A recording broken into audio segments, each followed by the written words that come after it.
coil computers now have primary control of critical vehicle functions.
I'm alive.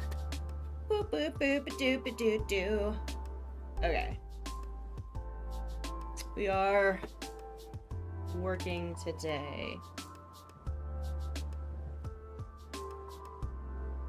I just gotta send one more thing, I forgot.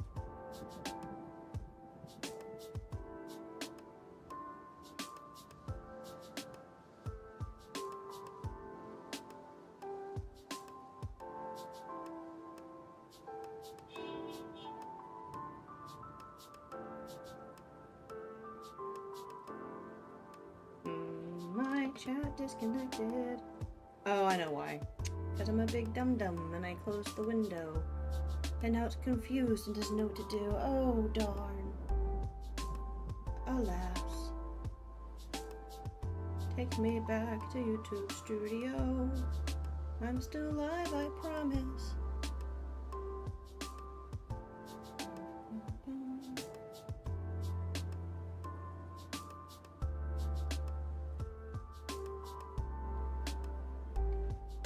Why don't I know what I'm doing?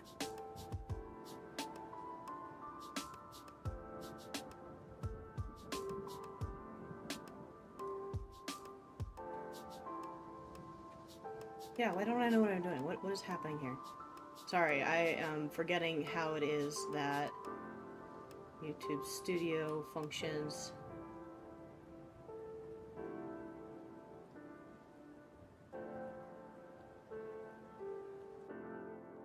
I am literally currently live. Why can't I find this? I don't want that. Why is that there?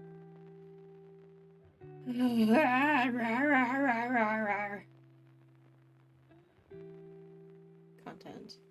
Live. Yes. Yes! Currently live! This is the one. Okay. Yes. Take me to... I guess, no. I don't want to do that either. I don't want leaderboards. Get that out of here.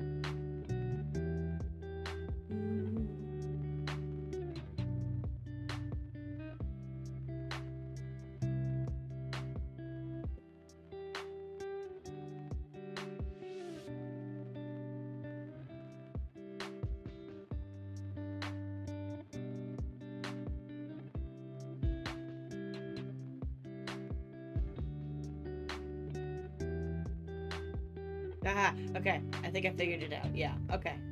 I'm just a goober and don't know how to do things, but I knew the whole time. Okay. And connected. Okay, cool. Alright. Okay, let me just finish sending the thingy.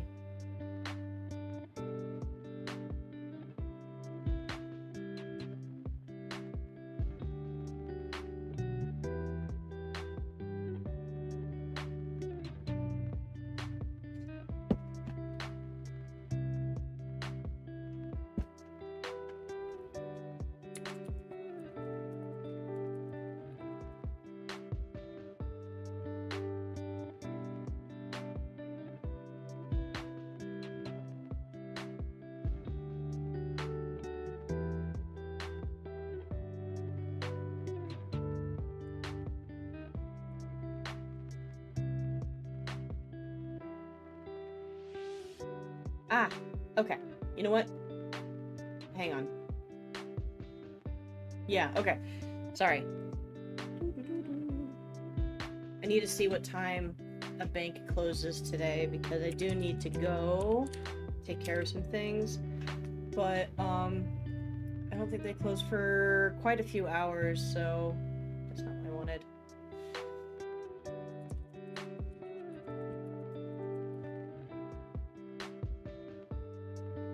Okay, perfect. Alright. I will be streaming for at least...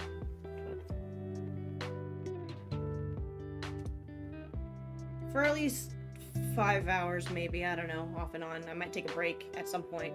Okay. Sorry, I didn't think about my day before I decided to jump in and do this, because I do have chore to do.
Okay, alright. I'm done. I'm done with the chore I was supposed to do. That's not me leaving the apartment. I didn't have any coffee today. I don't know how obvious that is, but I feel like... Ow, sun in my eye. Ow. Okay. I'm sorry. Okay. I have one more thing to do. It's not gonna take long. The window... Hold on. The window in my office has like one little sliver that just lets sun directly into my peripheral. And I thought I covered it all, and I didn't. And it just got me right in the middle of the iris. Okay. Almost done. I promise. This disaster is gonna stop being a disaster pretty quick. Don't fall. Oh my god, don't fall. Oh my god, don't fall. Yes! Yes! It's working! Okay, cool. I did it. Alright. I've just got like a big piece of masonite board and a little bit of cardstock. Like, leaning up against the window. Terrible. Okay. Alright, let's get back to this mess. Where'd my stylus go? It's around here somewhere. Please let me know, anybody in chat, how the music is, because I am admittedly listening to my own music through my headphones attached to my phone. Because that's like... I don't like lo-fi, to be honest. I just don't have a good, good enough, replacement for, what the hell? Okay.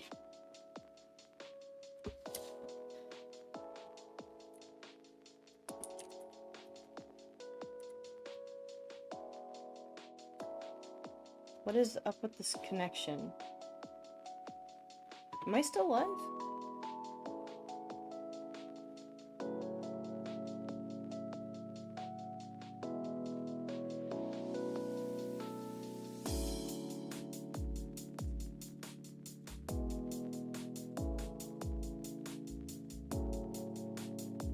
Sorry, I just got a notification from OBS saying that it disconnected, but it would appear that we're fine. Okay, you know what? I'm just gonna do my best here.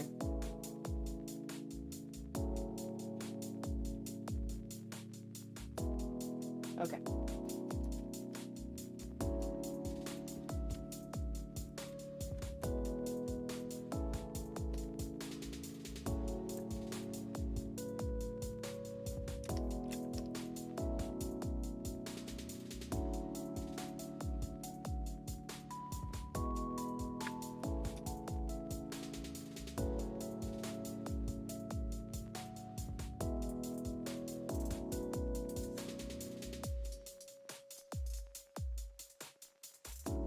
Hey, very good. Glad the audio balance is good.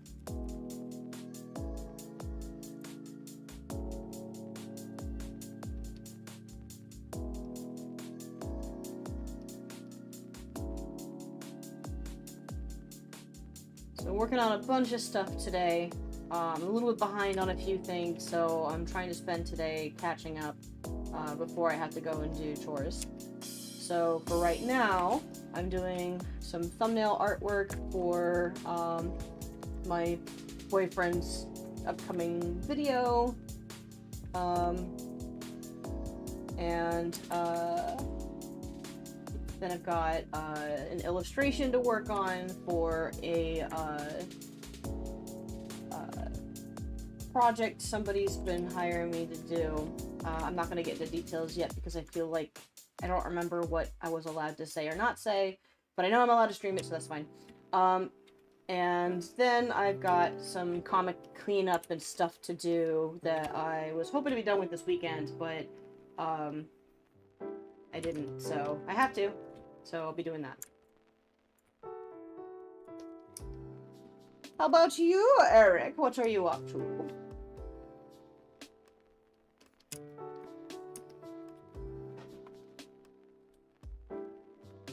Also, please let me know if you can hear the AC. I just turned it on right now, but it gets really warm in here because my window faces the sun, which is so super good. I love it.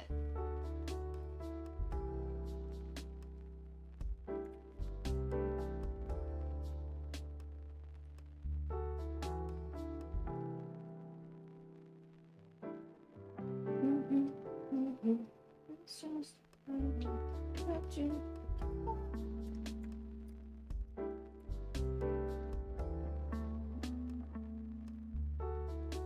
Concept model, like 3D? Are you working in like doing a 3D model, or you mean like,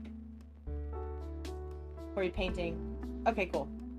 Glad the AC is kind of minimal. It's not that loud, to be honest. It's just like really nearby, and my mic is pretty decent. It's not like a great mic, but it's better than any I've ever had. Like, it's a Rode, and they're pretty good.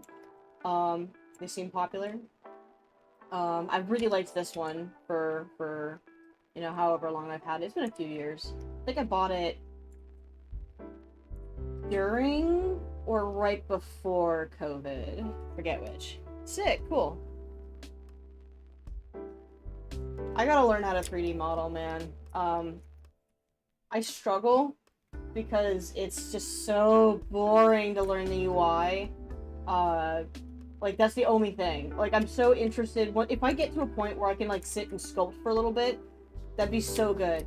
But I really need to make maquettes for this comic because I'm drawing, like, spaceships and technology and architecture and cockpits and stuff. So, I just...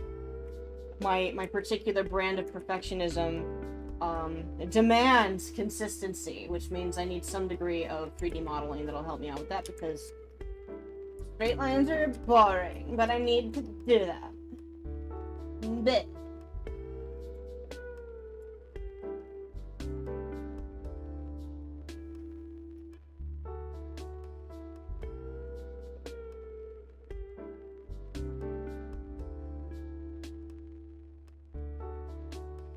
are you working in Blender too, or are you doing something a bit more I guess Blender's pretty professional now, but I know the standards are Maya, ZBrush, and some funny third one I only just heard about recently, whose name is escaping me. I'm having trouble seeing this. Everything's the same value.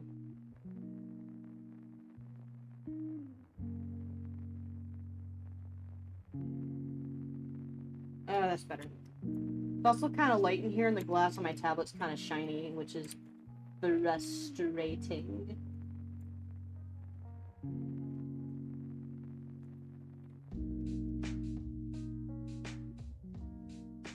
Ah, ZBrush.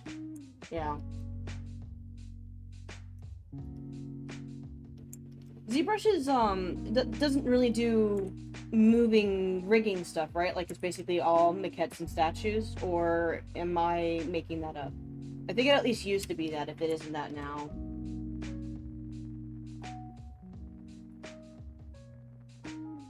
When I was a teenager, I tried to learn one called Daz, and that, I don't know if that's still around or not.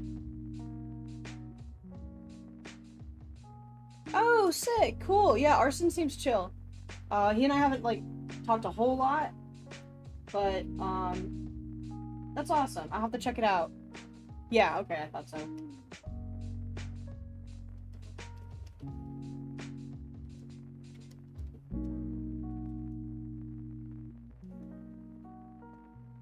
I know I don't have to paint this quite so nicely, but, it makes Will happy, and that makes me happy. And also, I need, like, a creative outlet right now. It's so much work! So little time.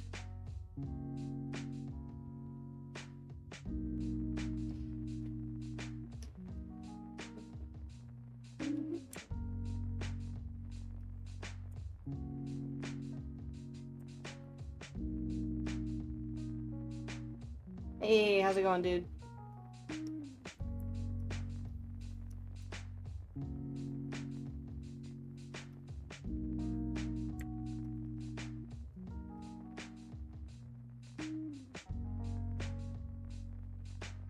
It's kind of funny doing some of these thumbnails. Like, I mostly know what the concept of each of these videos are gonna be before I step in to do the artwork for them.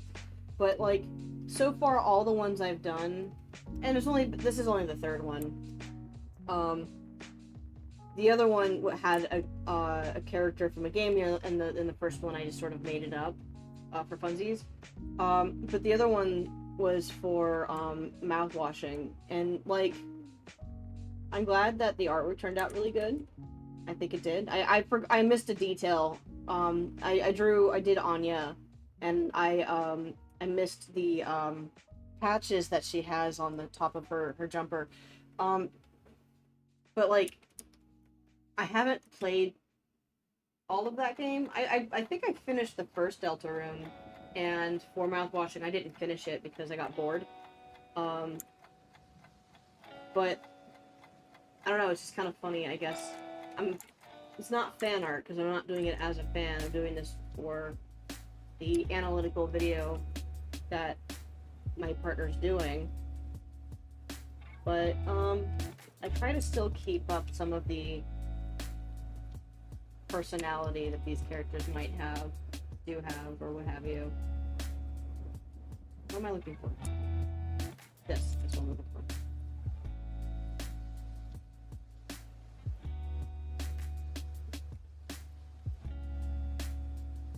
Oh, cool. Still life drawing. Very good. Yes. That is, listen, still lives are kind of like a weird suggestion. And it's not because they themselves are weird, but because, they're so utilitarian and so practical.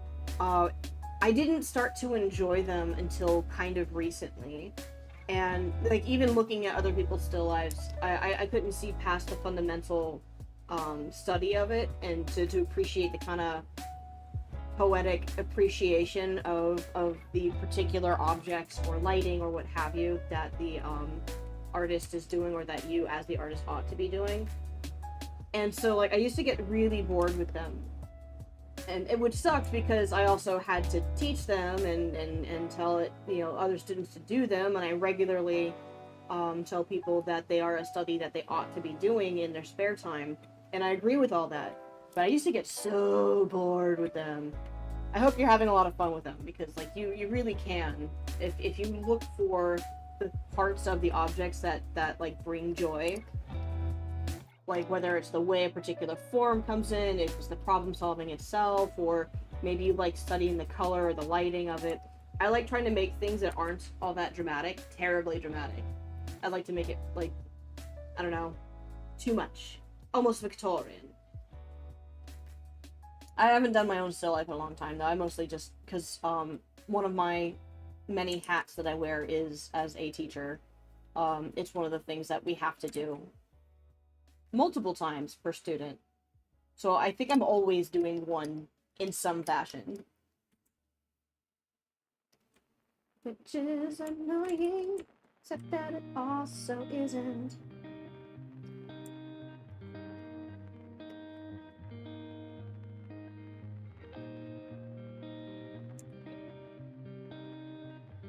Oh, how's Ultraman, by the way? Like, I haven't ever watched it. I know that there were a few movies recently, and one, I want to say American animated movie. I think that was Shannon Tyndall who did it. He's the guy who did Kubo and the Two Strings.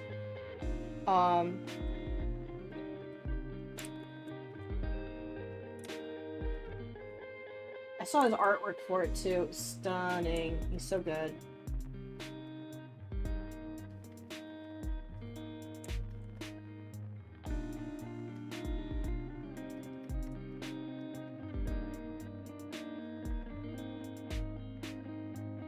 Oh, good. I'm glad you're finding it relaxing. Oh, lemons are fun. I like doing fruit. I like the different textures and kind of lumpy forms. I find that organic structures are a lot more forgiving to kind of just toy around with, and so I have a lot more fun with it. So that's awesome. Good for you.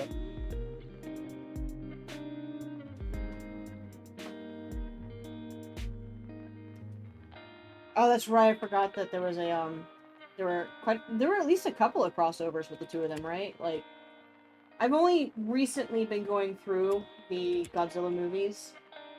I've watched a lot of Godzilla, but not all the classics. Like, I mean, my first introduction to Godzilla, aside from Reptar, which I don't know if anybody else thinks that counts or not, but I do. I think it counts. But was the 2000 Godzilla 2000, where like it was just like some kind of weird, messed up Jurassic Park movie, basically. I have a soft spot for that 2-hour-long monstrosity. But when I finally watched the absolute first original Godzilla movie a couple of years ago, like it was just love, absolutely love that movie. It and Shin Godzilla are my two favorites of the whole series so far. I think we're about 4 or 5 movies in. There's a lot. There's a lot of Godzilla out there. Oh my gosh. Not enough time.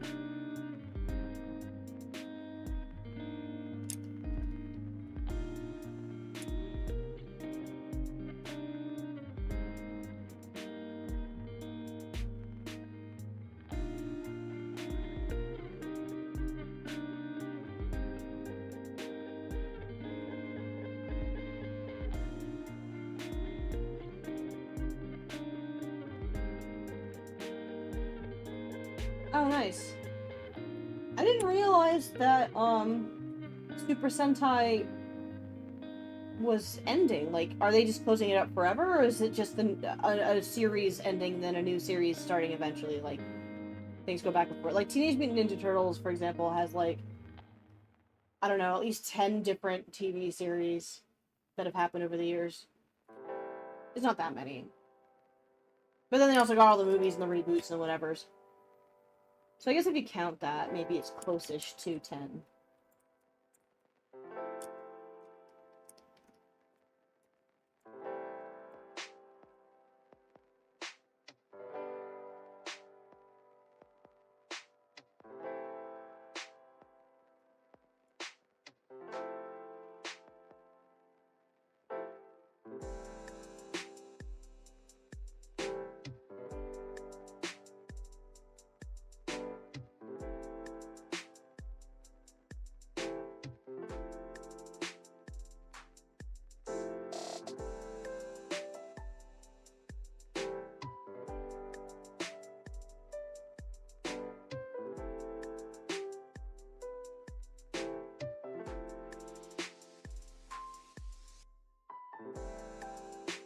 Where did my music stop?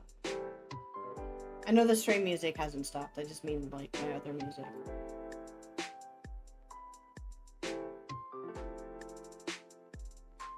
Oh, it was just really quiet. My bad. Okay. Has it really been 50? I guess that makes sense. Jeez. Oh, you mean Godzilla. I was thinking Super Sentai. No, that would still make sense if it were 50, though. Yeah, actually. I know how time works. 50 feels so old sometimes, but I know it's not.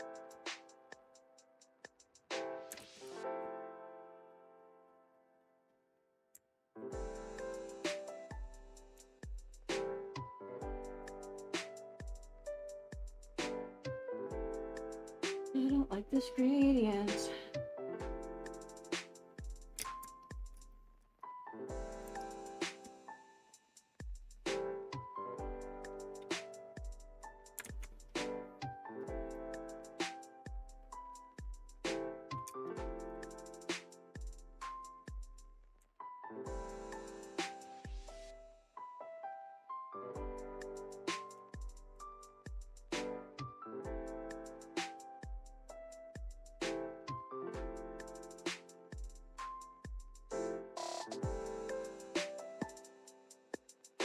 Wrong one.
Was debating making the characters' faces like really over-exaggerated, like Harry Partridge style caricatures of like whole teeth, smiles, and whatever.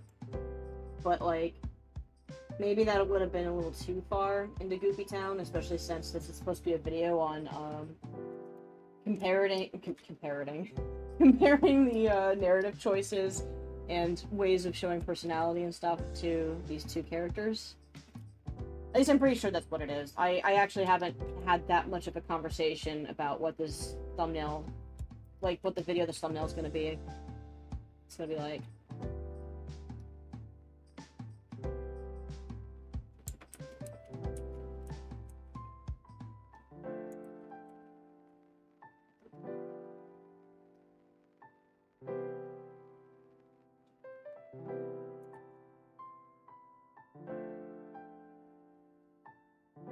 Oh, shoot. Wrong layer! Try it again.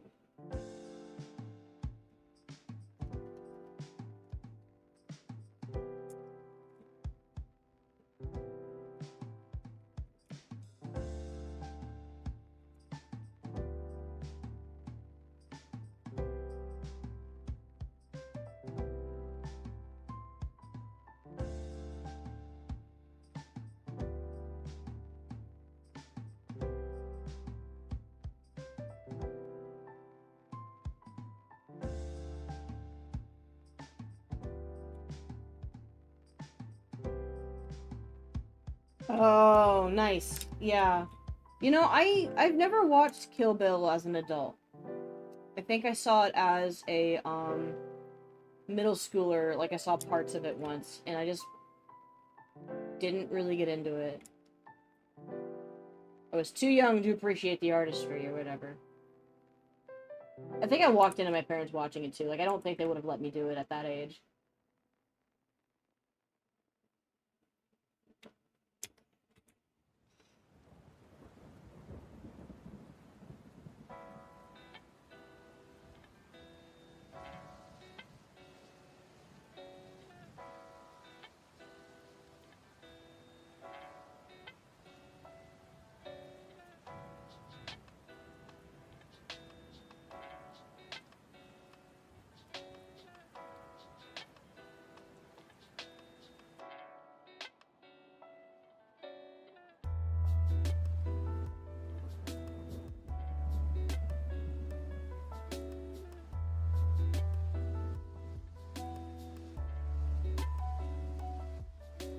Hey.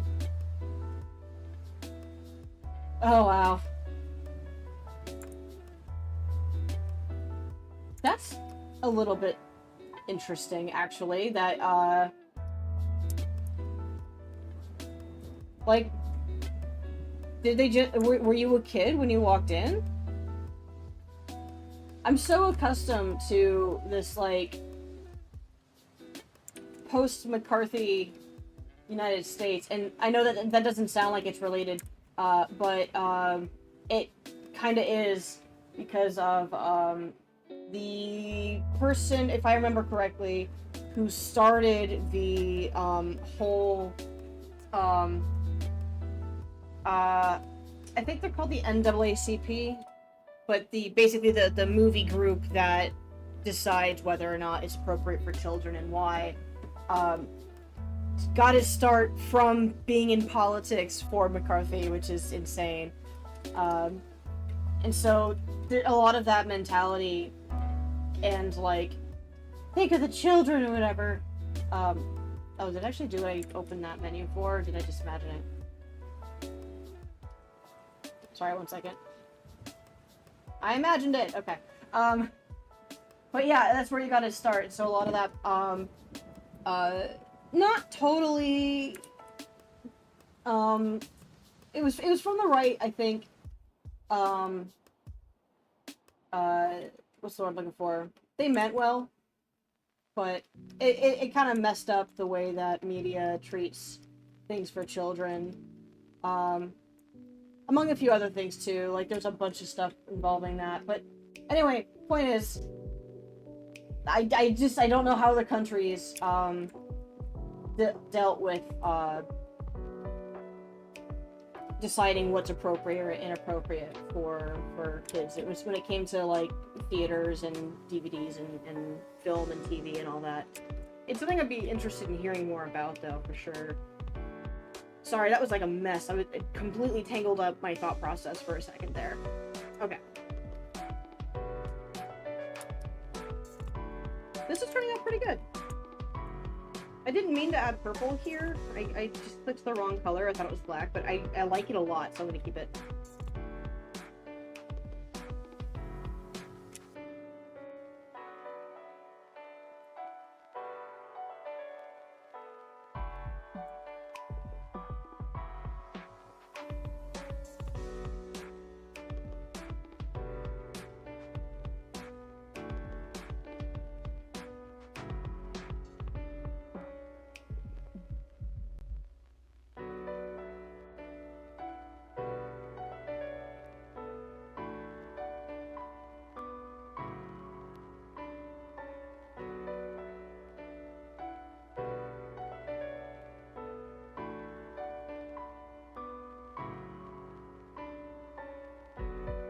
Maybe I should have some coffee.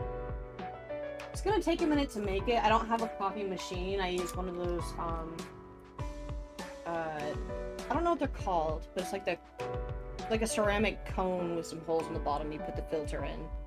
I'm sure if I dig in deep, I can find the name of it, but it takes longer. But I've got some caffeine in other fashions. I might just go and take one.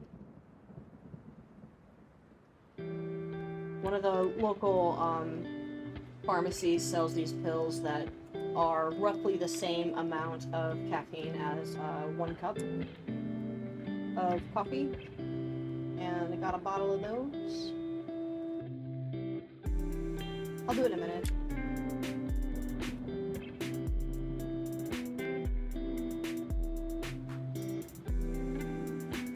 Yeah, you know what? It's interesting how the sort of Western European / United States world has a tendency to line up with certain things. That was one of those too. Like our biggest push was through the 80s and 90s because and probably because our markets were so intertwined with entertainment / still are. But I mean, like, the censorship for this kind of thing was massive, or at least the push to censor or the push to create some kind of system. You know, the comics code was a thing, so it wasn't like the or had been a thing in the past. So it's not like the entertainment world wasn't familiar with the possibility of doing a system like it.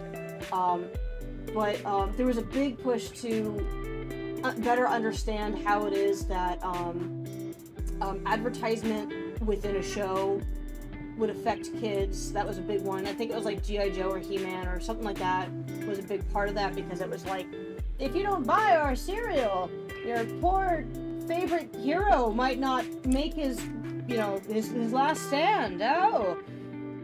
Or it was probably more along the lines of like, I'm He-Man and this is part of a balanced breakfast and you want our sugar cereal because that's whatever. But so there's a reason why, for example, you won't ever really see a cartoon character advertising a product on or in a time slot around the show, or even on TV necessarily, unless there's some kind of like deal with a product that's separate. Like, you'll have SpongeBob cereal, but you won't have SpongeBob telling you about the SpongeBob cereal.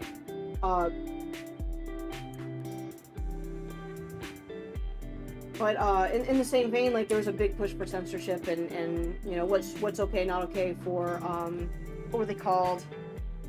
Decency laws and such through the 80s and 90s, because music was starting to get looser with its, you know, expression and how adult it was.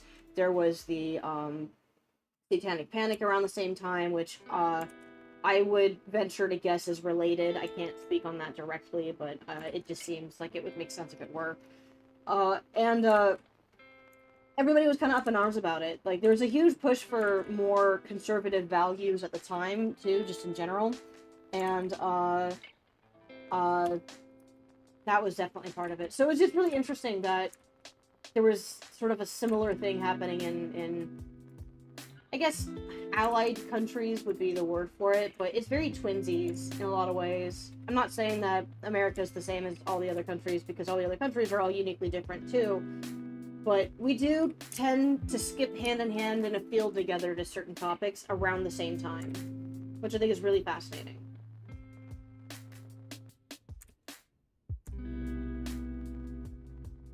I went on a tangent there. I'm gonna go ahead and take that caffeine now, I don't know. I'll be right back.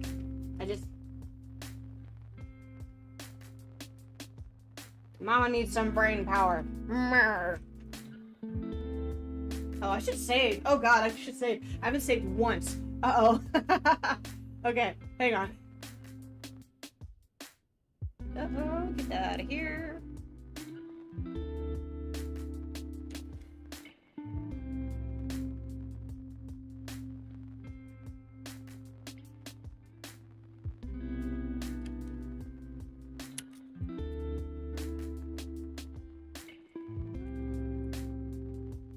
Okay, BRB.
Successful in my endeavors.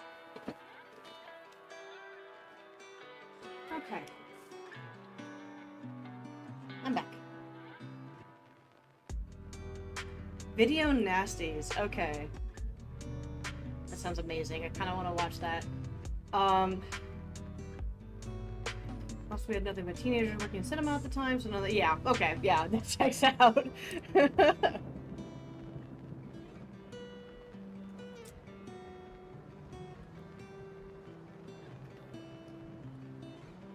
I don't know what year Kill Bill came out, but I think I was pretty young. I'm gonna look it up real quick. Oh, that's 2 words. There's a space there. Did Kill Bill really only come out in 2003? I had this idea in my mind that it came out earlier than that by at least a few years. Like, there was a 1990 in there somewhere. But I suppose that is the case. Okay. So 2003, let's see.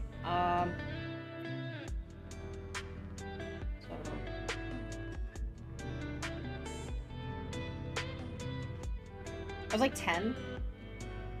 Yeah, I was like 10 or 11. 9 or 10.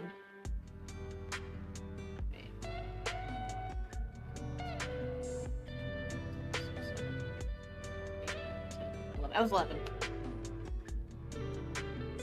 I can count. Okay.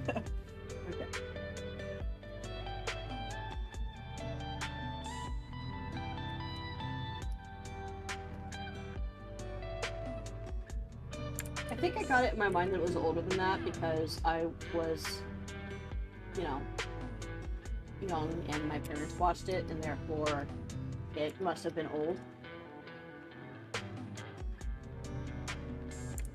But I watched a lot of old movies. Like, pretty soon after that, I was a latchkey kid. And, we had a bunch of not DVDs, we had a bunch of VHSs that moved with us when we moved from Ohio. And then eventually ended up where we were at. There was a day or two where I would be like, well, you know what, I don't really want to do anything, and I just want to lazy around on the couch, nobody's home, so I'll just pop on one of these guys. So I watched the Silent Nosferatu pretty early on, and I got into horror movies maybe earlier than I should have.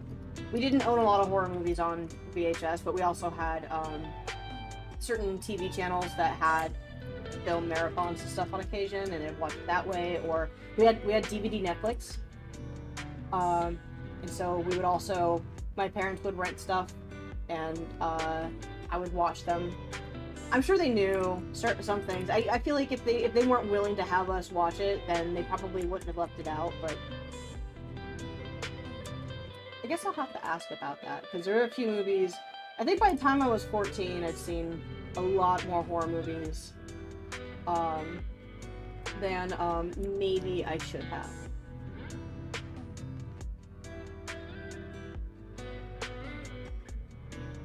I might be thinking too young there. I might be mixing up when I saw some of them, though. Like, I definitely got more into it as I went through high school, so I don't remember exactly when I watched everything.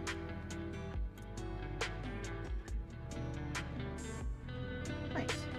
Anyway.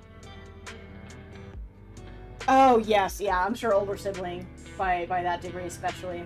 My, I was the middle for a very long time, and, so my older sister, she's only a year and a half older than I am, so there wasn't really any of that, because we were all basically grouped in the same age category, because my younger sister is also only a year and a half younger than I am. We weren't triplets, but some people thought we were. At least twins on occasion.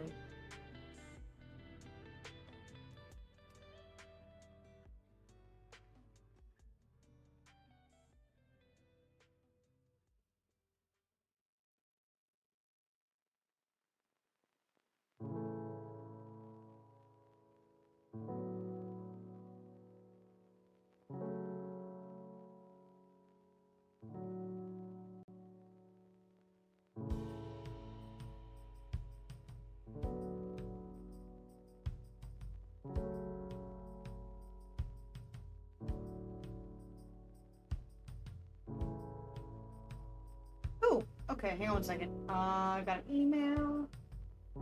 Ah, darn. Okay. I've been reaching out to businesses recently to see if they want mural work done, because I'm trying to expand what kind of freelance I take in. And murals are expensive to buy, which means that I could theoretically have a gig that would take maybe a day or two to do, and make more money in that time than if I were to do other kinds of freelance. And that could be very beneficial. So I'm hoping that way. So that's what I got paused for a second to check in on, is I received a response from one of the people I cold called, and they were very polite, but they're all set. And I'm bummed. That's the only other real problem with it, though, is that, like, not a lot of businesses do, like, window murals anymore, and only certain types will do wall stuff. And so, it's a bit of a hunt. But I've been reaching out and trying to build a clientele. I'll keep you all posted on how that goes. I set up a whole Instagram just for it, and I've been practicing on my balcony.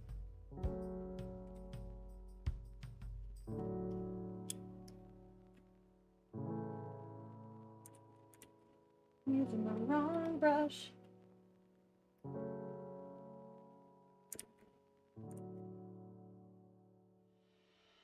What's a movie or a show that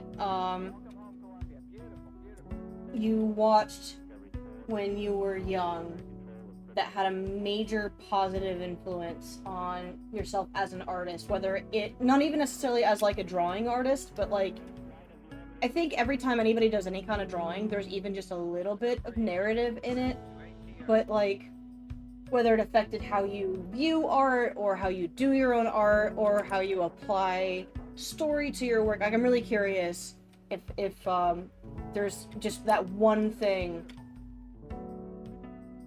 Bonus points if it doesn't hold up anymore.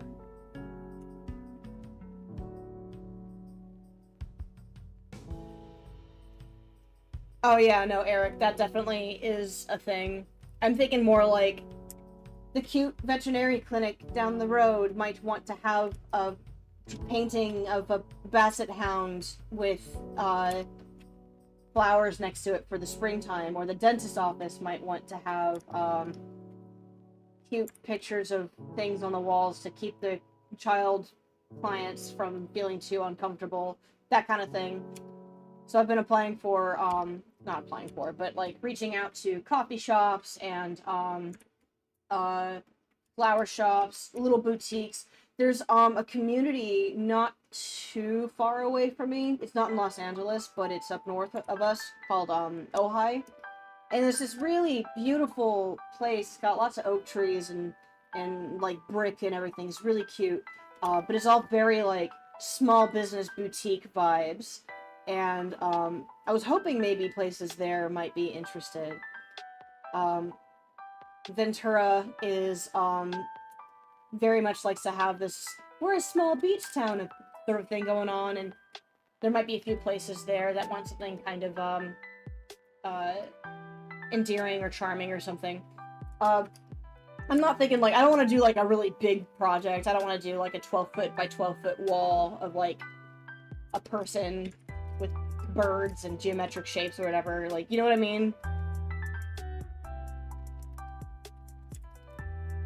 Just give me the cute, I'll take the small fry. There's a person on YouTube who made a living doing just murals for windows for like 35 years. I mean, I'm sure he probably did other things, but I don't know, like, I thought about that and was like, I could do that. It's just house paint. I can give that a roll. And if it doesn't end up working out, then I learned a new skill that's really interesting. You get every windows painted or broken. You have a lovely used bookstore here. It'd be a shame if nobody appreciated the charming piece of art I planned for you on the window, and instead a breeze came. Wouldn't that be a shame? Books and Breezes. Actually sounds like a really cute store name, gonna be honest. I would totally go to Books and Breezes. There had to be like a patio or something where you like walk out so you could like buy or borrow a book and have a coffee. Oh man. I was gonna threaten this hypothetical store, but now I'm charmed, absolutely charmed by them. Guys, we gotta do it. We gotta start a cafe. We'll call it Books and Breezes.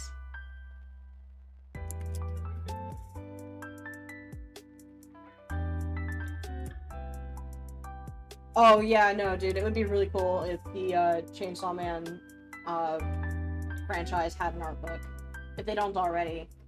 I've not watched it myself. I think I watched like the first couple episodes and then I got busy and then never returned to it. But it'd be pretty stunning. It'd be pretty stellar. I want that for you, man. I should have started with the stuff in the back, but I didn't, and here we are.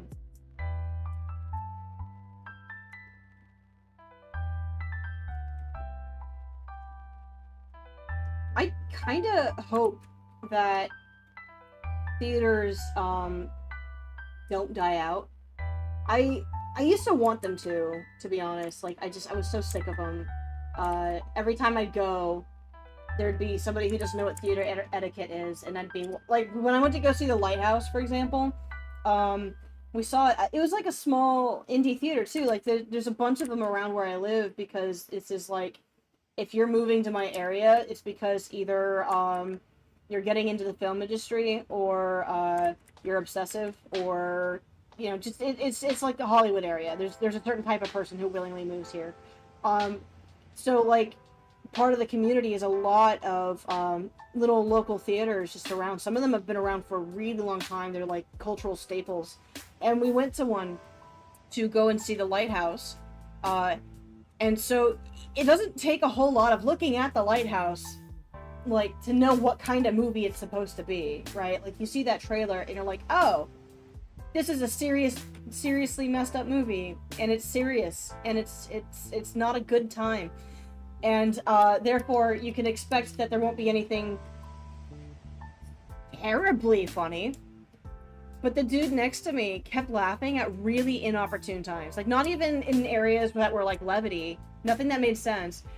Like, there would just be a silent moment where the two characters are staring at each other because something really dramatic and awful just happened. And now this dude directly next to me would just... almost just like that. And in that moment, I wanted all theaters to die forever. Not really, but, like... I had enough experiences like that where when I heard news that there was going to be like, oh, COVID's killing them off, they're probably going to die, I was like, good. Their time is up. They had their run.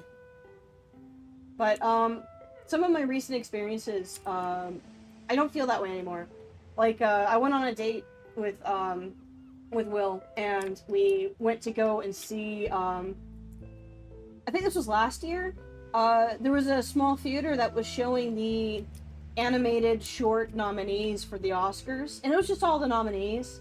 It was a short, like, hour or so. We walked in, we grabbed a bag of popcorn, we watched these cartoons. Some of them were really good. The one that won the Oscar was not one of them, because it was funded by, the Beatles and Yoko Ono and stuff, and so of course that one won, but that's the Oscars. But some of them were really, really good. Some of them were just absolutely charming, and some of them were terrible art films by people who don't really know good. Maybe they do, I just disagree with them. What was I saying? Oh yeah, and that was a lot of fun. That was really good. And then I got to see Nosferatu in theaters, and that was a good time. The first time I went to go see it in theaters, though, it wasn't. We had gone to one of those theaters where it's also a restaurant. We have a couple of those around, and this one we hadn't been to yet, but it was a decent timing, and I could meet up with Will after work because he would just drive to meet me there or something. And we go in, and we sit down, we order our food. All the food looks like cafeteria food. It's not even like restaurant stuff. Like, at least the other one is a bit more restaurant-y. But fine, whatever. It's cheaper. It's fine. And the movie starts, and it's not synced up with the screen. It's cutting off all the subtitles, which I don't know if you guys have seen Nosferatu, but the subtitles are really important. Like, really, really important. And we went to complain to say, hey, I don't think these people know that it's not synced up, and also we need those. That's, it's narrative. There's conversations happening. We don't know what's going on. Can we fix that? And they're like, oh yeah, we'll take care of it. Yeah. We waited like 15 minutes, and that was like way too much. So we left, and we got our money back, and that sucked. But then we went to go see it for realsies at a good theater, and it was great. And I loved it. Anyway, I'm glad theaters are doing well.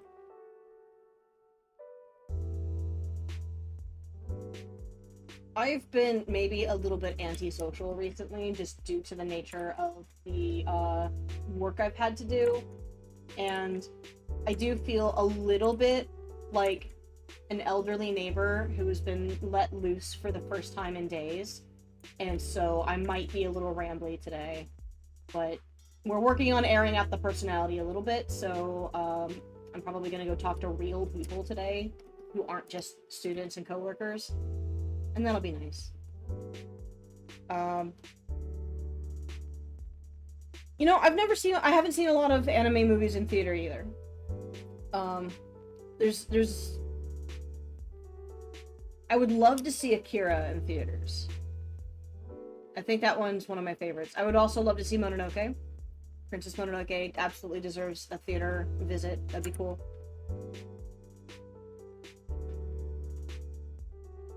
The mermaid awakened something in him, oh no.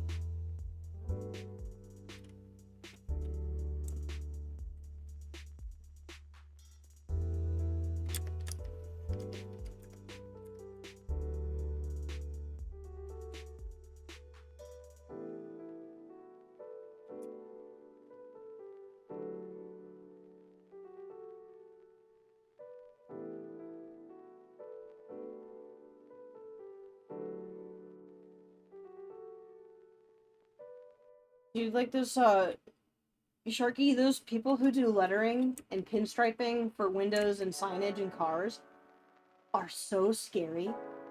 Like, I know that part of it is the type of brush and paint that they're using. They're using an emulsion paint, which is very heavily pigmented, but still, like, it's sticky. And the brush, you know, has all these really long bristles on it in order to account for a degree of you know, motion and drag. I'm, like, gesticulating with my hands. You can't even see it. But it accounts for, like, it's like a stabilizer, almost. But, like, the amount of skill and like, control that you still need in order to do that and do it well is so insane. Like, I have such respect for people who do that kind of thing.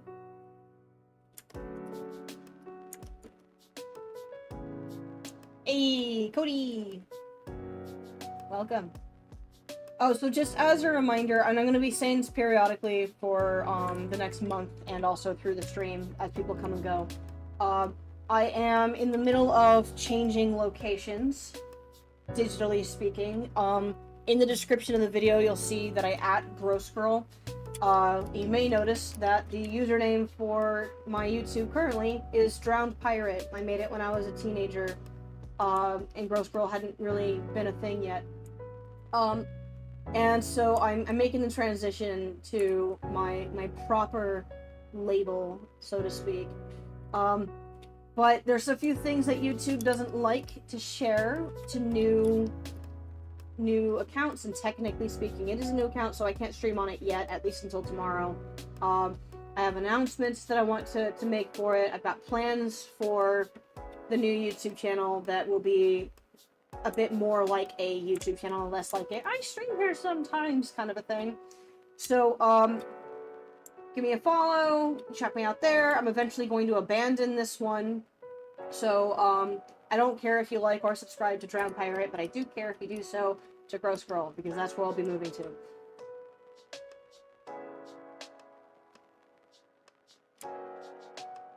I'm gonna make a whole new PNG tuber. I've already got the design down, I just need to commit to making it. I might even eventually hire somebody to cut it up and turn it into a VTuber for me, but I don't want to learn how to do that because it's boring. It's really, really boring. Yeah, I should probably just learn how to do it and just take the initiative, but like, man, I've been there, I've done it, I didn't enjoy it. Sorry, I just bumped my knee. I'm planning on making educational videos for, like, how do I ink and whatever. I want to try to avoid any of the lifestyle things I've seen some people do, like, I did this 24-page comic in 6 months, follow me on my journey. I don't want to do that kind of thing. Unless it's funny or interesting. I just don't like the, YouTuber voice. Hey guys! I hate that. I hate it. I hate it. I don't knock anybody for doing it. I'm the authority on this thing I've never done before. Come and join me. What was I saying? Oh yeah. But I want to do educational things. I want to do, chats like this. I want to make funny videos. I'm getting some of my animation stuff back in order so I can get back to doing that because I really enjoyed it, and I started to enjoy it even more when I turned it into a hobby, which was way better. But then my computer crashed and I had to do a bunch of stuff and I stopped. But I found a bunch of my files again yesterday and I was like, oh hot damn, I gotta do that. So I'm setting that up. We're gonna be like a real family again, guys. That's what's gonna happen. One simple trick that changed my inking style forever. That simple trick will blow your mind. Patrons only. Patrons only. But it is going to be a lot of like comic stuff too. And some game things. I've got a couple of games that I am slowly but surely working on with Will, and one in particular I'm very excited about because it's so freaking cute. So you'll probably see me streaming, working on that at some point. Probably not for a little bit yet though. I've got more to do on it that I just need to focus on. What else? What else is to come?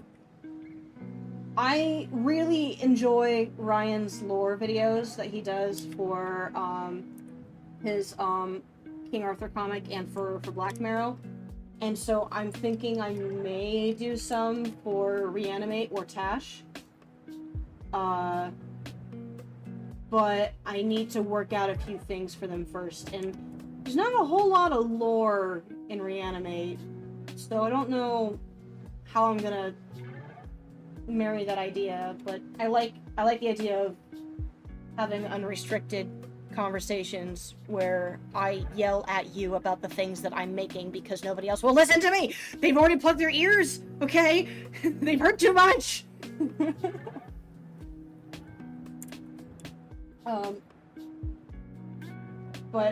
Actually, I don't think I've ever told you guys about Tash. I brought up Reanimate a couple of times, but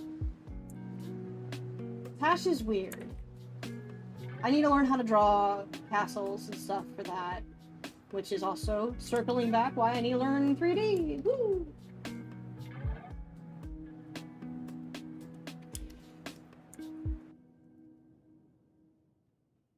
Oh, nice! Box set for Akira. That's fantastic.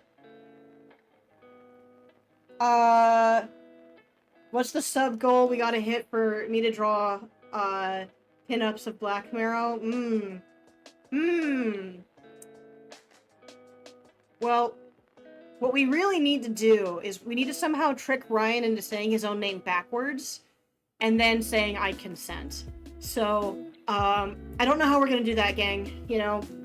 But, if we can... You know what I will do, though? There's something I've been slowly chipping away at, I'll share with you guys, because I'm pretty sure he's, probably still putting together furniture right now, so he won't get to see this. I'll show you. There's a piece of fan art I've been working on. I have a very short attention span that I've been trying to grow, and I have not a lot of time in my day to work on stuff that I want to do. So this has been taking a lot of time, but where is it? Why can't I see it? Oh, it's in a different file. Where are you? Where are you? You are... There it is! Okay. Check it out. I'm really happy with where this is going. Eventually. There it is! Ha! Let me save this real quick. Hang on. Let me just be smart. Okay. But I've been putting this together. I keep changing up what the monster looks like. The original one was a lot goofier. And I feel like he looks a little bit too much like a lion. So I have to change that up, because it was way cartoonier before. Let me show you here. Oh, this is huge. Oh, my poor computer can't handle it. Oh my gosh. I've redrawn this like 8 times. Hang on. Where are we at here? Here's the original concept. I was gonna absolutely keep it that doofy. And then working in changing things. He was too furry here. And I didn't like it. I did it first, but then I started thinking about it and I was like, nah. And then what if lower? What if cleaner? What did gun look like? I really like how that face turned out. I don't remember if it's different than how it's supposed to be. I don't know if I like the crab legs though. And then I don't remember what. Oh, I was messing around with the spines. Leg again. This one's been. I don't want to call it a battle because it's not been a battle. But when you step away from an art piece and then you keep doing back and forth like that, it interrupts the train of thought. And so I think that was me trying to recoup some of that. Oh, the Dracula video was taken. Oh, boo! Boo! I hope he just shares it in the Discord. I kind of want to just watch it. Oh, man. Cody, you can totally draw like that.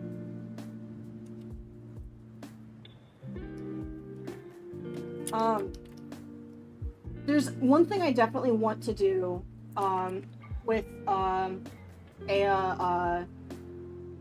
YouTube channel that I kind of sort of hesitated to do a little bit here and there in the past, and then I commit to doing it sometimes, but I get a little nervous at the idea that maybe it might feel a little bit like coming down from my castle to teach the peasants how to do a thing they probably know how to do. Like, I get this idea. I don't want to be pretentious or condescending or patronizing. But at the same time, there's things that I know how to do that some of you guys are occasionally maybe seeming a little bit less than confident in doing. And one of the things I want to do in a public way, it doesn't have to be YouTube, I'd be happy to do this on the Discord, is to kind of help facilitate those questions. I am no way claiming to be a master at anything, but I've been teaching for a long time and I know many things, and maybe I can articulate something in a way that you have an easier time understanding. But cartooning and adding characters is like, do I even like that purple there? I think I do. It's one of those things. So I may make events that facilitate specifically that. But I do want to throw out there, if you guys ever have any questions about anything that, like, I do or that somebody else does that maybe I can help with, I mean, just hit me up. I don't care if it's like private DM or publicly in the in either any Discord. That's fine. I will not be making my own Discord because, I mean, I don't want to mod that. There's a lot of that. Yeah, honestly, Johnny, I kind of figured it would be copyright. Like, it's, YouTube's so good at spying this stuff, you know? We might be able to, contend, like, that it's a reaction video, you know? It's critique, it's therefore it's fair use. But, they might still reject it anyway. We may need to reach out to somebody with powers, or connections. It's too late. That's too bright. Or just grin and bear it and find another way to post it. We could probably just post it on Ryan's Patreon. And then I think he's got a free tier, and you just make sure that's the case. Because I don't think Dan has one. I'm pretty sure he doesn't. And I don't yet. I mean, I do, but I haven't finished setting it up, so it's not public. You know what, Johnny? I'm finding that I do, but I'm still discovering that to a degree. I should have started reading a lot longer. I should have started reading these things a long time ago.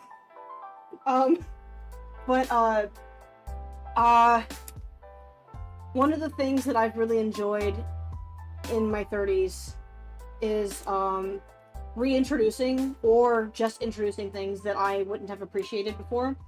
I did some of this in my 20s too, a little bit, but not as much.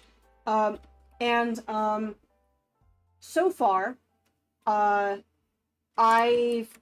been enjoying Frankenstein. I've not seen the movie yet, and I kind of want to finish the book first, especially since now I'm hearing mixed reviews, which is really interesting. I know that a few people in my life really loved it, like really loved it. And then Will and his brother and a couple of my friends went to go see it the other night, and Will hated it. Will really hated it. And I'm very, very curious why. Like, he's told me, but I think I need to see it. But before I see it, I want to finish reading it, because I feel like that's maybe a factor. But, I mean, Will read it too. But he's also, one of the things that we like to do as a couple, I like it when Will reads to me, because it makes me feel like a spoiled brat, and I love it. And we've gone through a lot of classic noir books. I love Raymond Chandler.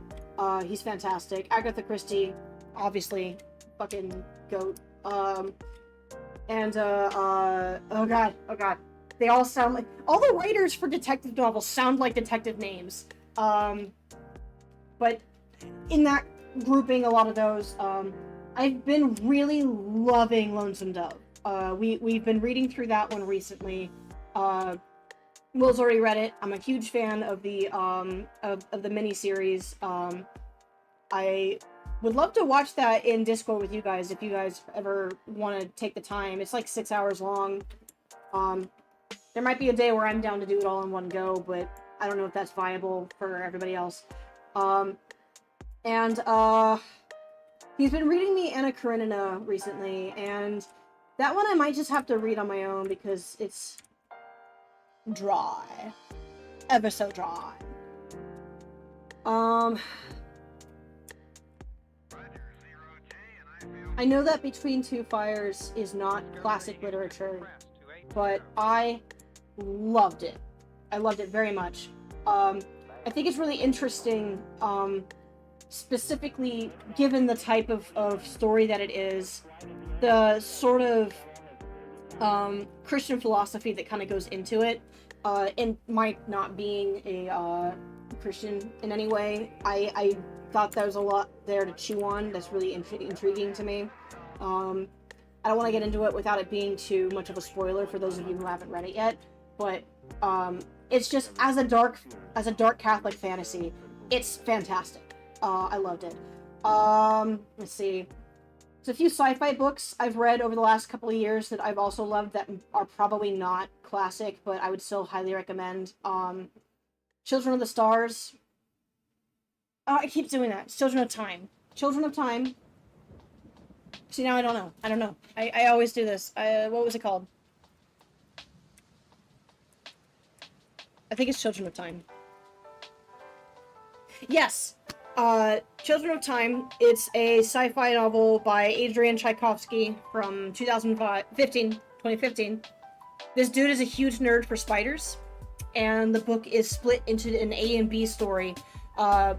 One story is the last known colony of humans on a spaceship on its way to find literally any planet they can land on. They're desperate. Things are getting bad, and they only get worse. And the B story is like a documentary about spiders on a planet that's not Earth, that was created as sort of a testing ground for a type of virus that expedited evolution that was meant for a bunch of chimpanzees that were going to be sent to that planet, but the same war that caused the colony ship to have to leave Earth also destroyed the scientific, space station that was sending those chimps down to the planet and killed the chimps. So the rest of the story is how the virus made its way down and started to infect other things besides what they were intended for, and how nature found a way. So we get to see them periodically change too. So these two stories are eventually going to converge, and it's awesome. It's so good. I loved it. And the audiobook was done by this lady. I can't remember her name, but she would change her voice depending on which story she was doing. So either she was telling the human story and speaking like a human and emoting like a human, or it was a documentary and she sounded like a documentary narrator, and she's a lot of fun. I liked her. And then the last one that really comes to mind, this is a really long answer, I'll check the chat in just a second, and also save this, was The Star's My Destination. It used to be called Tiger Tiger. This one is bizarre. So it was written in the 50s. I want to say 55 here. The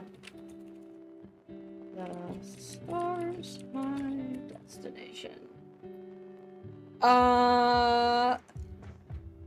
56. I was close. And basically it's really hard to describe. The premise is there's a man who is the last living person on a crashed space vessel that's floating in space, and it's a desperate situation because he has only a single room in which he's guaranteed air, and so he has to venture out into the spaceship with a tank of air to go search for what last food and remnants and supplies are in the spaceship, and do his best to survive and try to reach out to anybody who passes. And it's been 6 to 9 months of this, and he goes outside his room to get food and realizes that there is a spaceship called the Vorga passing him. So in a move of real desperation, he risks everything to go out there and very quickly, not out there as an outside the spaceship, but out into the spaceship to send a distress signal. He gets confirmation that the distress signal is received and is promptly ignored. This goes against the law, and it goes against his very nature, and it goes against any obvious answer as to why this would happen. Like, why would they ignore him? So the confusion and rage that he feels in this moment, being rejected by the only ship that has passed by that could save him, he lives on this fight to escape his situation and hunt down every member of the Vorga as much as he can to completely destroy.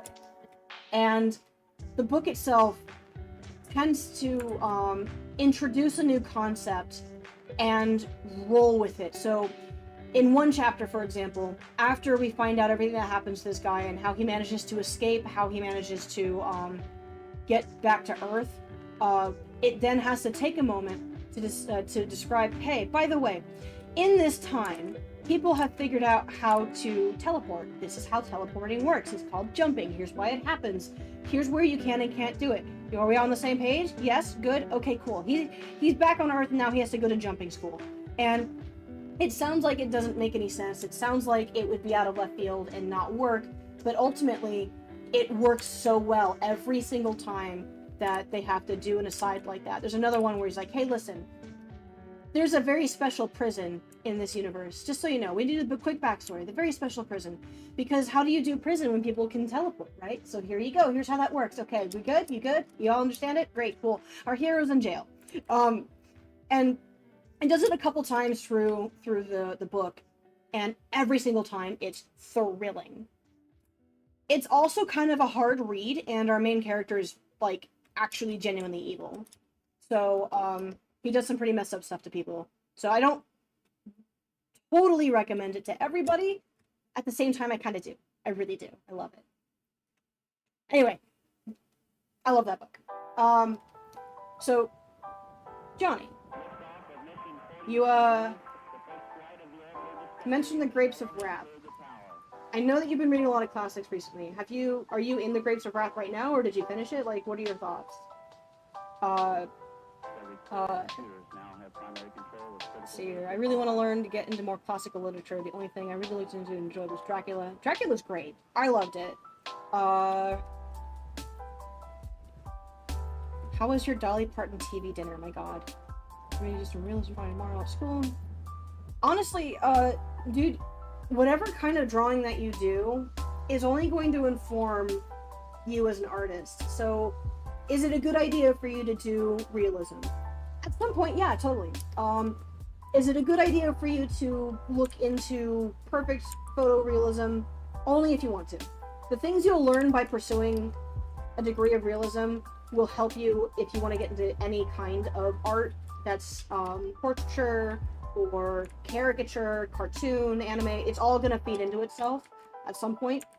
So, honestly, I think the thing with art is that there's no reason for you not to do what is fun. And if you want to do a fantastic portrait of Christopher Lee, great, you should totally do that. Why not? If it's for your learning, the answer is the same. If it's for funsies, the answer is doubly the same. So, yeah, totally. But there's no pressure to do it either. Like, if tomorrow comes and you're like, well, you know what, I really just want to draw strawberries all day because I'm in the mood and that's how I express my need and deep need for strawberries, then do that. The only reason why I'm drawing things that I don't necessarily want to draw ever is because I have a job. But art doesn't have to be a job. I think most of the time it shouldn't be, but here we are, having a job. And enjoying it, all things considered. It sounds like I was complaining about what I was doing right now, but I've been having a lot of fun with these colors. I haven't done color in so long, and it feels so good to do it again. It was fabulous. Okay, shrimp and grits are pretty great, though. Oh, man. I haven't had good southern food in a hot minute. What color is his pauldron?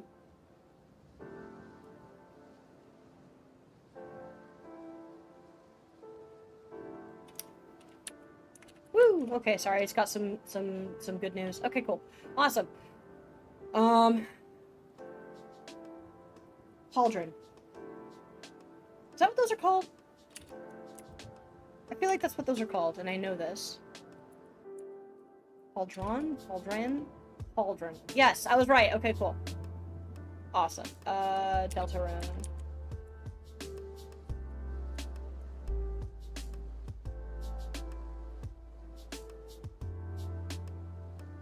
Oh, I guess it would be metal, wouldn't it? Okay. I did his outfit wrong. I thought it was a t-shirt. The fans are gonna know, guys. They're gonna know that I didn't know. Nobody be mad at me, okay? No. That's okay. I can fix it. I can fix it, guys. Shoo. Don't tell them.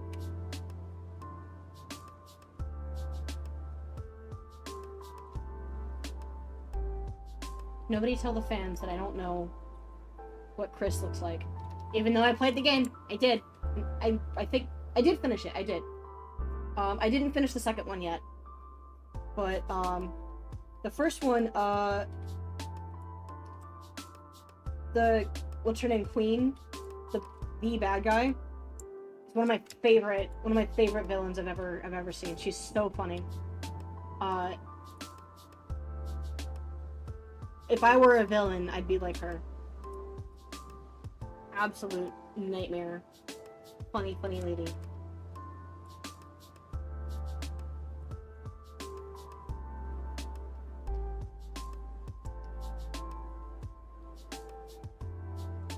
Just quickly get that. And you know what? I like somebody else's design where it looked a little bit more goldy metallic.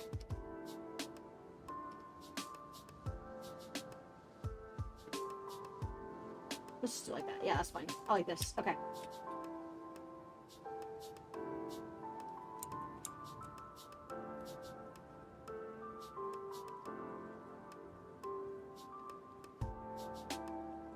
I was just wanting to do realism for the sake of studying. I've been advised that I should maybe be practicing. Yeah, facial structures. Absolutely. You know, it's one of the things I've noticed is most of my student clientele are really young. Like, between, you know, middle school to getting into college. And I guess most of them are probably elementary school, to be honest. But point is, there's been a growing infatuation with anime and cartooning and wanting to do things that look like K-pop Demon Hunter or like their favorite show or whatever. A lot of Genshin Impact for a while there. I think I still get them a lot. And just overall, I get the question of, when can I draw anime in this classroom? And I come from a generation where a lot of artists in my age group were utterly discouraged from learning anime at all. Mostly with a dismissive attitude. I never experienced that myself. I was very lucky to have very supportive teachers and people in my life. But I did see it, I did hear it, and it was often enough that it was hard for me to believe that it wasn't just a bunch of people complaining for no reason. The long answer that I'm trying to get to is that you should absolutely also be learning the other stuff as well as studying your favorite things. And if your favorite thing is anime, you should do it. But the reason why you should also study the other things is because it gives you the opportunity to not only widen your, the scope of your inspiration, which is always good, but it helps you to find your own voice, which is always good. It helps you to see the kinds of things that the artists that you're learning from, whether they're anime or not, where they're coming from, because I guarantee you the likelihood is that whoever you're studying or whatever show you're studying, which will be a group of people for even just one screen grab, also had to learn these things, and it informs the entire art style. So Chainsaw Man especially, like, you look at that person studies figures, those people study figures, they study expressions, they study faces, they study clothing, it's all there. And so having that like ability to do what they do, to see what they see, is going to help you to study them better. Widen your tools, make your tool belt big, so big that it makes your pants fall down and you can be a real blue collar artist. Let them pants fall. If that makes sense, though. I think I started getting a little jokey at the end there, but like, for real, I think it's a great idea, and you absolutely should do that. Don't let anybody deter you from also studying the things that are fun. Follow the fun, or else you'll get bored and stop doing it. It's all relative to the focus of your picture. If you need to allocate the bandwidth of detail to something in shadow, the objects being hit by bright light will look blown out in relation. That is true. Yeah. I think that you should only study anime to study if what you're studying is something that'll help you stylistically with anime. If you're gonna go on to do portraiture, then maybe don't. In the flip side, though, we're gonna turn this around. So I would argue that anime is cartooning. All cartooning is caricature in some form or another.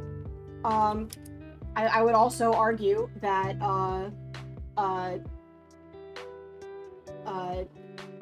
it's something that every artist should learn. And I don't mean anime, I mean caricature. There's a degree of exaggeration and non-appeal that is being lost in art.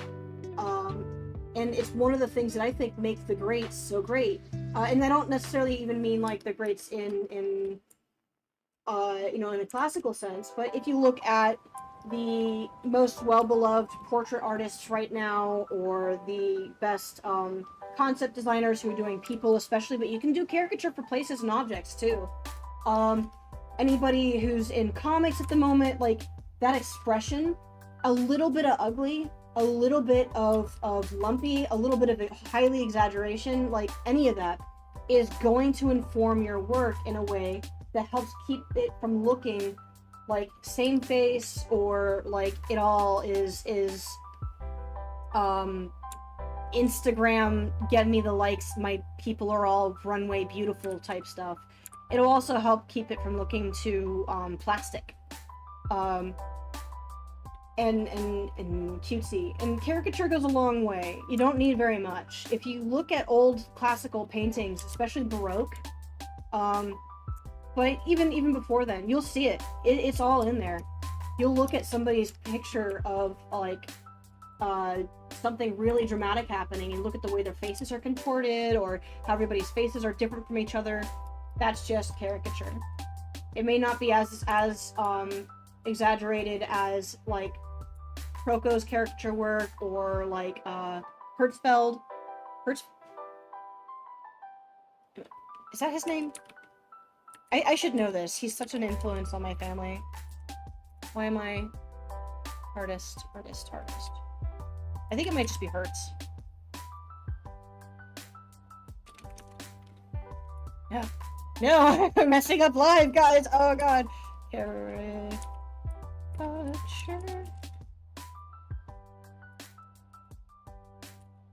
Is it Hertz? Am I insane? Who am I thinking of? Anyway, point is, it's just really important. You gotta learn to exaggerate. Hirschfeld! I was close. I was off by one syllable. Oh man, I love Hirschfeld. Okay. Love him enough to forget him, apparently. But here, you'll see his stuff and go, oh yeah, that guy. He's like the jazziest caricature artist ever. Get that AI shit out of here. Oh, Al. It's just Al. I forgot his name was Al. Welcome back, Al. You're not AI. I think I've got this set up to a specific window, so I have to copy and paste. Let's do this one because there's a ton of people. Yes. Love this stuff. So good. But I'm not saying it to go this far. It's just another style. But yeah, it's finding your artistic voice is something that should be fun and interesting and give you as much breadth of space to spread as possible without being constrained to, is it pretty?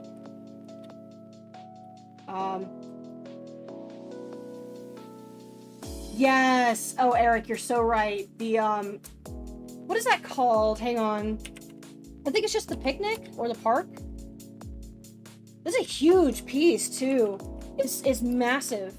Not that one.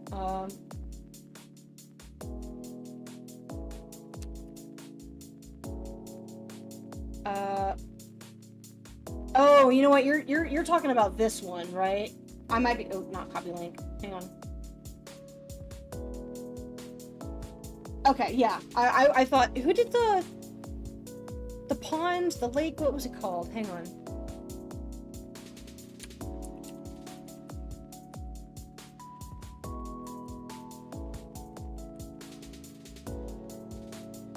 Oh, yes. Completely different artist. My bad. I thought you were talking about a Sunday afternoon on the island. Who did this one?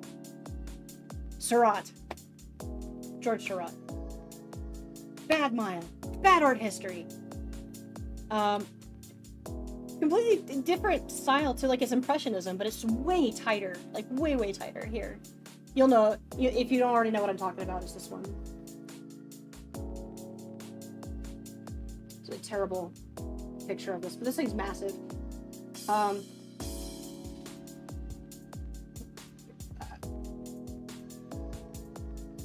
But you're right, like, you know what makes this one so interesting too, as far as lighting? And Eric, you probably already know where I'm going with this. How, like, obviously she has a white dress on, right? There's a lot of reflecting light on it. But because of how the lighting is, and you can see it, she's blocked in with all these colors that are darker. There's almost no pure white on her, save for at the rims and on the sides. So she's just darker enough down here. Let me do a different color. Just darker enough down here than the sky to stand out. But as it gets higher, that value up here, if I take some of this and get in here, look at how similar that is. So he wouldn't have been able to block her in up here without those clouds, giving the sky a chance to start to get darker, and then for him to have something, anything up here to help her stand out a little bit more. The lightest thing in this entire piece is the clouds. and is really smart, and then keeping up, you know, obviously your same light source, you know, hitting the kid behind her. The whole thing about this, I love this piece. All the dry brushing in here too. It's just so energetic. Yeah, good choice. Where did my chat go? What are you guys up to? Context, context, context. Fantastic. Okay, Johnny, I got another piece of appreciation that's a historical thing. Let me find another one of his real quick. So Monet was part of, you know, the Impressionism movement, right? And that movement was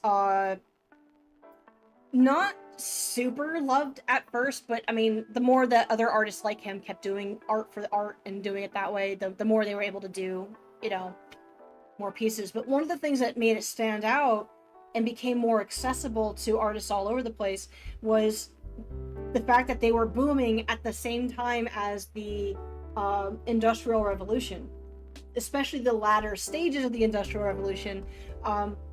Monet was born in 1840 and died in 1926. I'm looking at a page right now. I didn't have that memorized. I did not have that on lockdown. But during that time, I think it was like 1835, the first synthetic pigment for paint was created, and it was a blue. It was a very important blue. I don't remember the name of it, but it was that was the first thing that started to change the art industry into what it is today, because with the Industrial Revolution came pre-made canvases, which maybe came later, ferrules, crimped ferrules for your brushes, and your the little metal bits on the end of your brushes that hold the bristles, and your pencils for the erasers. That came during then too. Otherwise you had your own separate thing. Or you scraped it off the rock or something. Like, it was just a different way to do it. Pencil sharpeners started coming in there too. There are a lot of fun videos on those. But more importantly, with synthetic pigments came way more accessible colors. More purples, more lilac was a big one. That one was very popular. You'll see that a lot in Monet's work and Sargent's work, a few other ones. And it's not that these colors didn't exist before, it's that the pigment was so expensive that you had to minimize the amount that you used or charge more for the work. So if you go back in time and you look at paintings prior to the Industrial Revolution or in the earlier versions of it, blue, pink, purple, and other certain specific colors were not as common, and if they were, that person who bought that piece or made that painting for fun was kind of rich. Just, they were paying for it. A really great example of this is the portrait gallery at the Huntington Botanical Garden. In California, we have this really beautiful estate called the Huntington Library. And I occasionally work there as a security guard, so I get to see a lot of these pieces in person, and it's just like, yes, I love it. In the portrait gallery, there are these huge pieces. I'll show you some of them.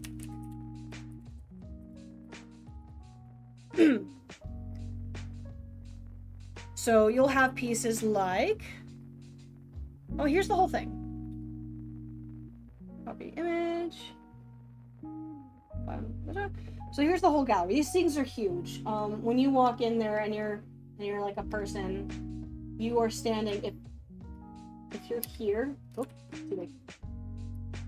Stop it. Go lower. Why are these so big? Why is this picture so small? If you're here and you're standing there, you're about there.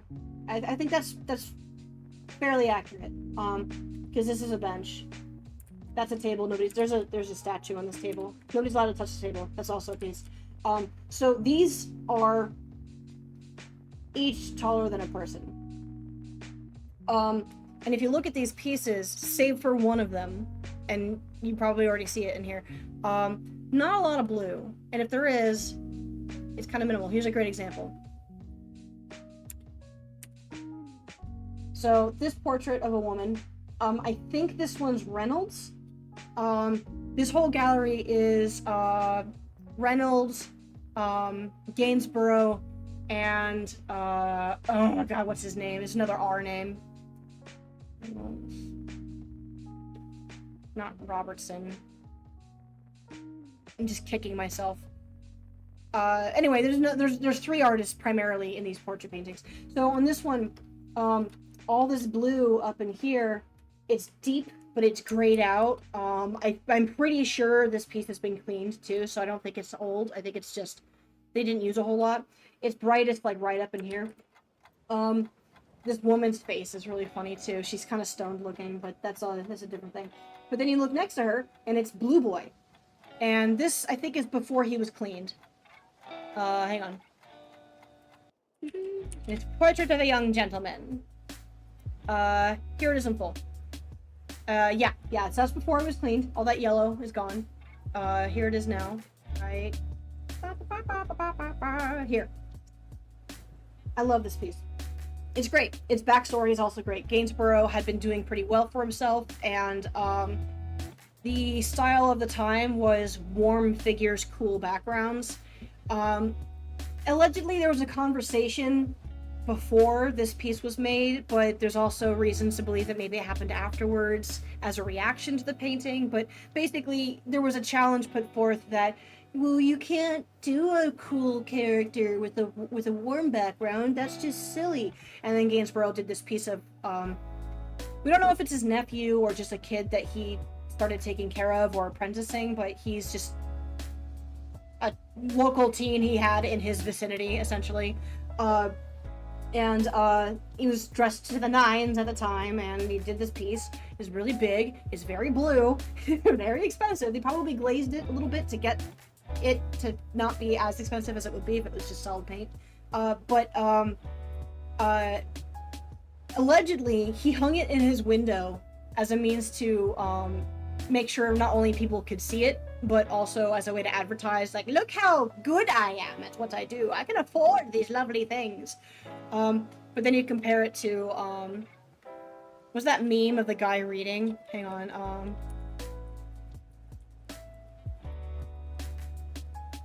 this one's at the Huntington too. Makes me really happy. Where is he? Hang on. Yes! Yes! I love this painting so much. Hang on. This one. Oh. Wait, sorry. This is somebody's edited GIF. Don't show me the meme. Show me the painting. Just the painting. Fine. Fine. I'll do it from this meme. It's the only way I can do it right now, because I don't remember the name. Oh, is it Samuel Johnson?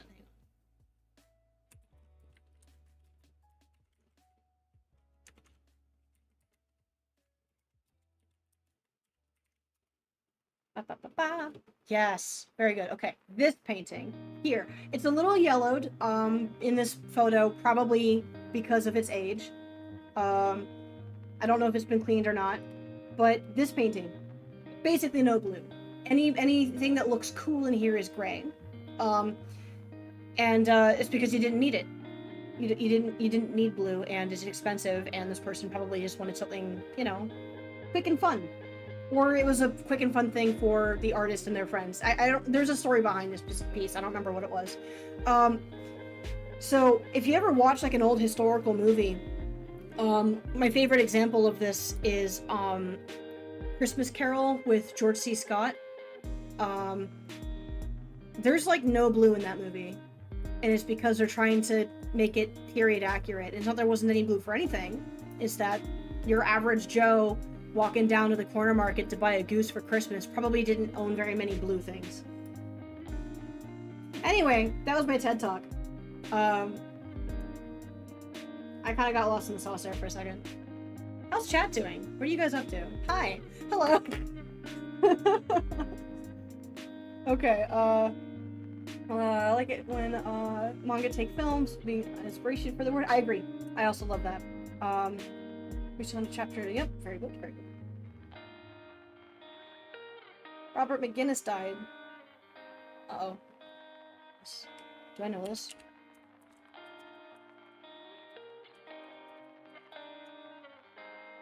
Oh. Oh. That's beautiful. Okay, I know these pieces. Oh, really?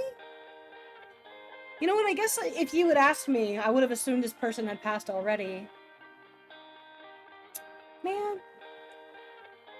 Just to give you guys an idea of what I'm looking at here, Robert McGinnis.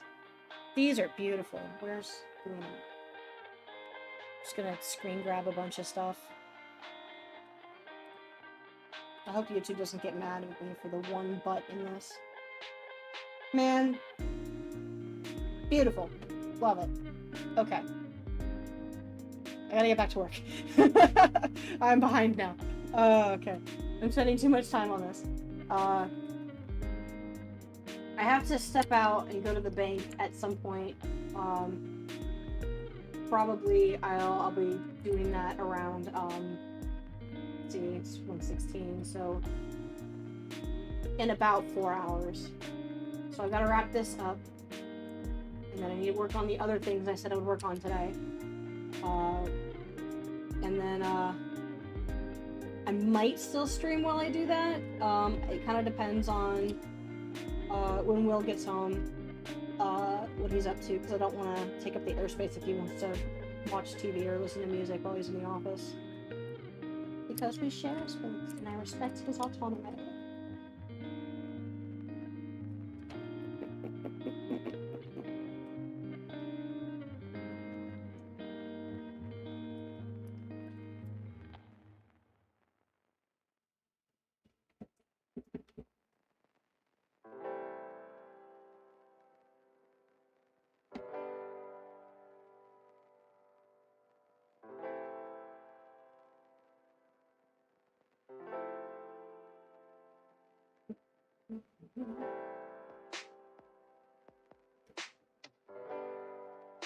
This would probably go faster if I did this in layers, so I wouldn't have to correct these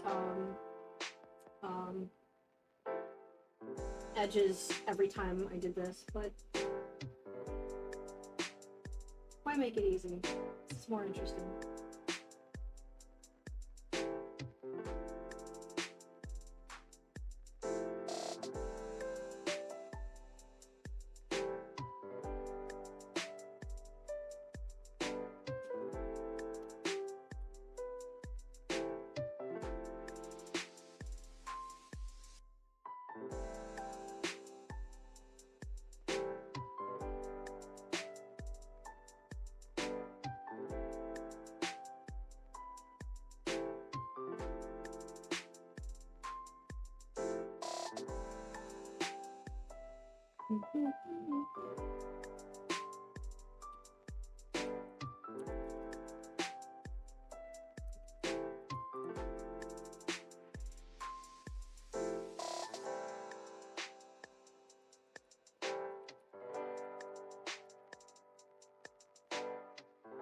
Did I cut out? No, I didn't. Okay, cool. Yeah, absolutely, man. Well, I'm glad that you had a good time. I'm glad you came to hang out. And whatever else you're up to today, I hope you have a good time doing it. Or give everybody else a bad time doing it.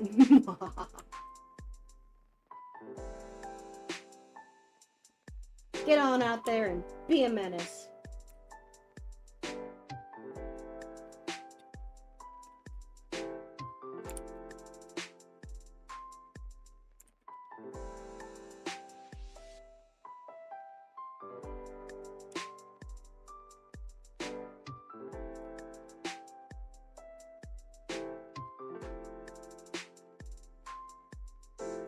I think the way that Chris's kind of cloak is colored in the sprite implies a certain degree of like satin to it, which I didn't really think about until I started doing this piece. I just thought it was a way to give him red but still keep it kind of blue looking at the same time. And I didn't think about it, but here we are. And it does make it a little satin-ish. I'm not going to do all the shading necessary to make it look really satin. I'm just going to make it look like garbage, and I think I'll be happy with that. Because it's not garbage, because I did it, and I love it. Oh my god.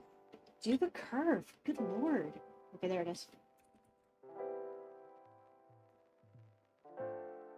Oh, yeah, that's right. I forgot you're in Scotland. Well, be a menace tomorrow, then. Or don't be a menace at all. It's probably better if you don't. Don't let me tell you what to do. Have a good night.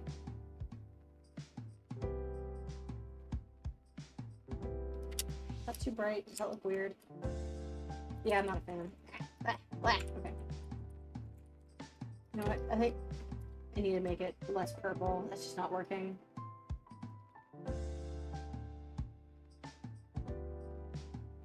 Yeah, that's fine. Okay. This is fine. Okay, so Cody, that is an excellent question. Do you think it's unrealistic to do a graphic novel of fully rendered paintings for every scene? I don't know why I'm reading it out loud like it's not in the stream. So let me give it to you this way. Important question first. Have you ever done a comic ever? And if so, how many pages? The thing I've been learning the fastest when doing the comic that I'm on is that it's an odyssey. My very first professional comic that I'm being hired to work on. I really want to put in that asterisk there, because my very first professional comic was an indie comic I did with Will. And I'll talk about that in a second. But this one I'm on right now, that I'm hired to be on, is my first professional, hired to do freelance artist thing.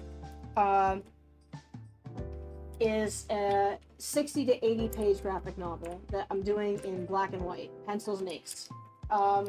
And it is a humbling affair. You look at that, it's like looking at a rock wall and saying, I could climb that. And then you start climbing it, and you're like, oh, I didn't know I had these muscles, but now I do, and I've never used them before. And I'm heavier than I thought I was, and this is much taller than I gave it credit for. And so, the short answer, do I think it's unrealistic? No. Do I think you should jump right away into doing it? Maybe not. I think if you've written big things before, 100,000 words is nothing to scoff at. Drawing those things and putting it into practice is a different thing.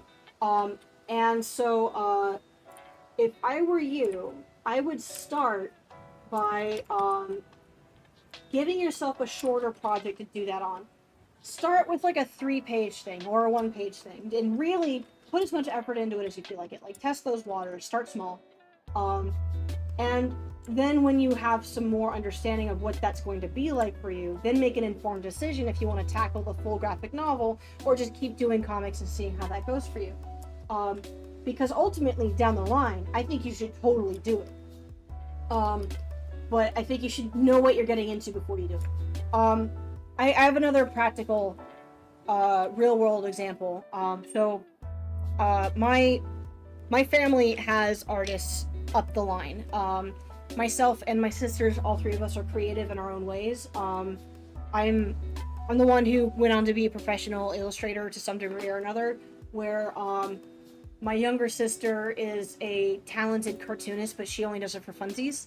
And my older sister, I don't know what she does artistically anymore for herself, but she used to do poetry and writing. I know she got into drawing, doing some other stuff for a little while. Currently, she teaches a creative art class for people to come and join at her local library. Like, that's the thing that she does. It's pretty cool.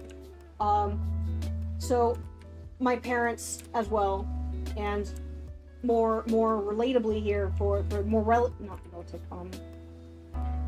not relatable. Just looking for relevant. The more relevant thing here, my grandfather, and my dad for a little while, was a professional comic book illustrator person. Like, he did cards for role-playing games. He did comic books. He worked on Lady Death. He did a few Lobos things here and there. He had his own franchise that he had been building up for a long time. And one of the things that he got well known for was a graphic novel for Interview with a Vampire. Here.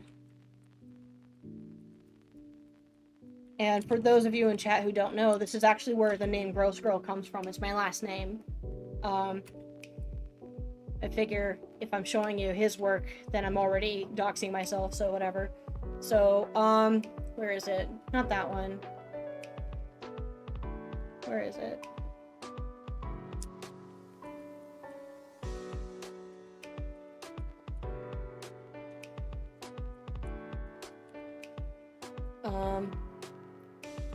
Oh, yeah, Vampire Lestat, my bad. I don't know if he did Interview, now that I think about it. But that's this one here. Beep, boop, boop, boop, boop. There it is. Did he do this one too? No.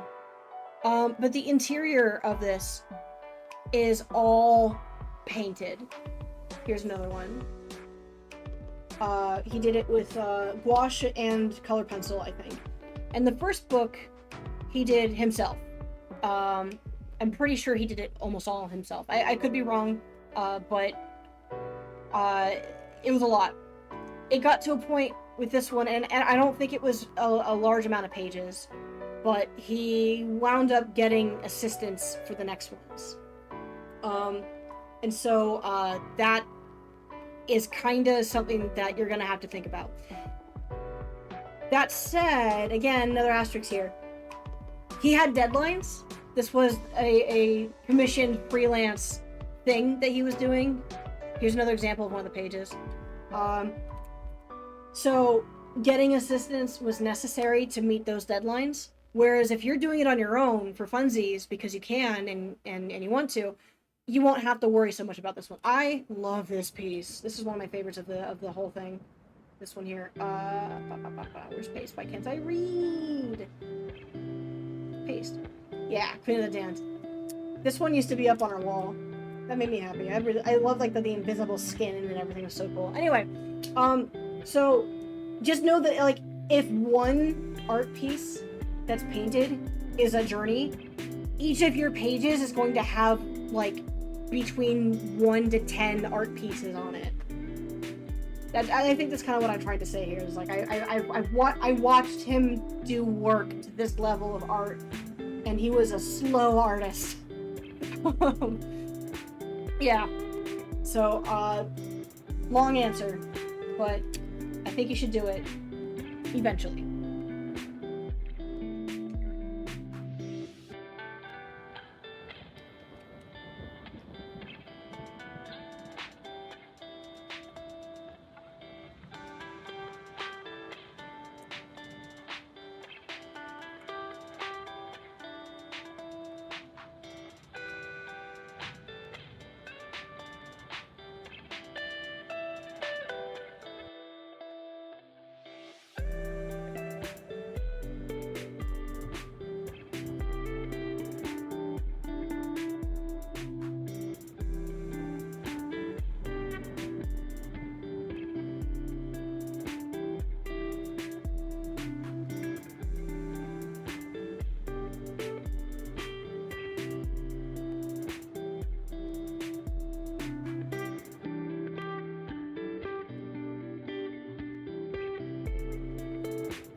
I think that's really the main reason why they don't get done all that often, is because it's such an endeavor to do it.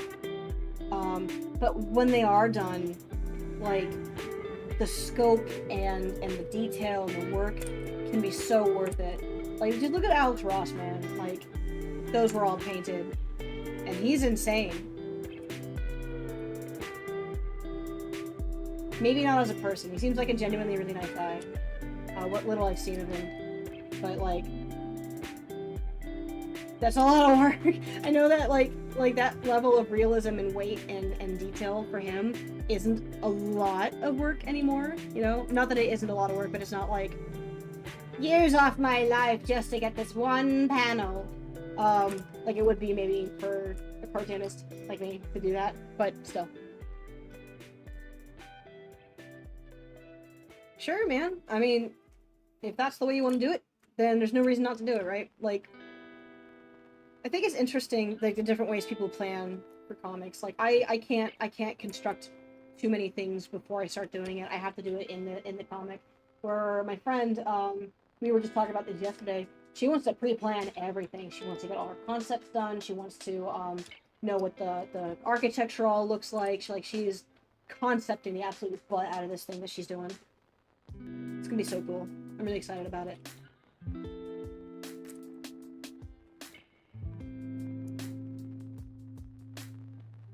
Yeah, I mean, that's totally fair, dude.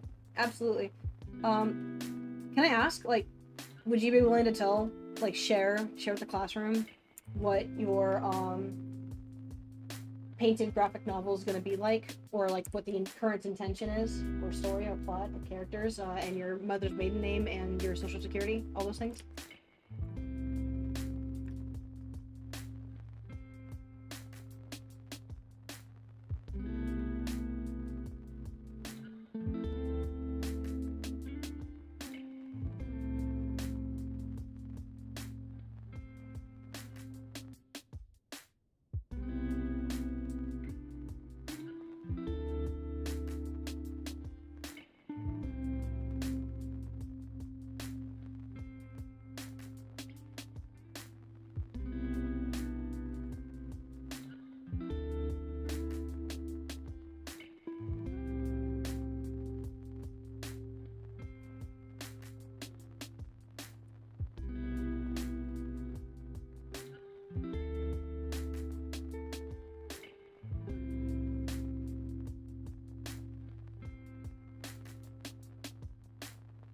Yeah, that's okay. I'm not asking you to pitch it either. You don't have to elevator pitch this. Just whatever you feel like talking about it. Like, here's a good start. What is it about this that makes you want to paint it rather than go a more traditional route with the rendering style?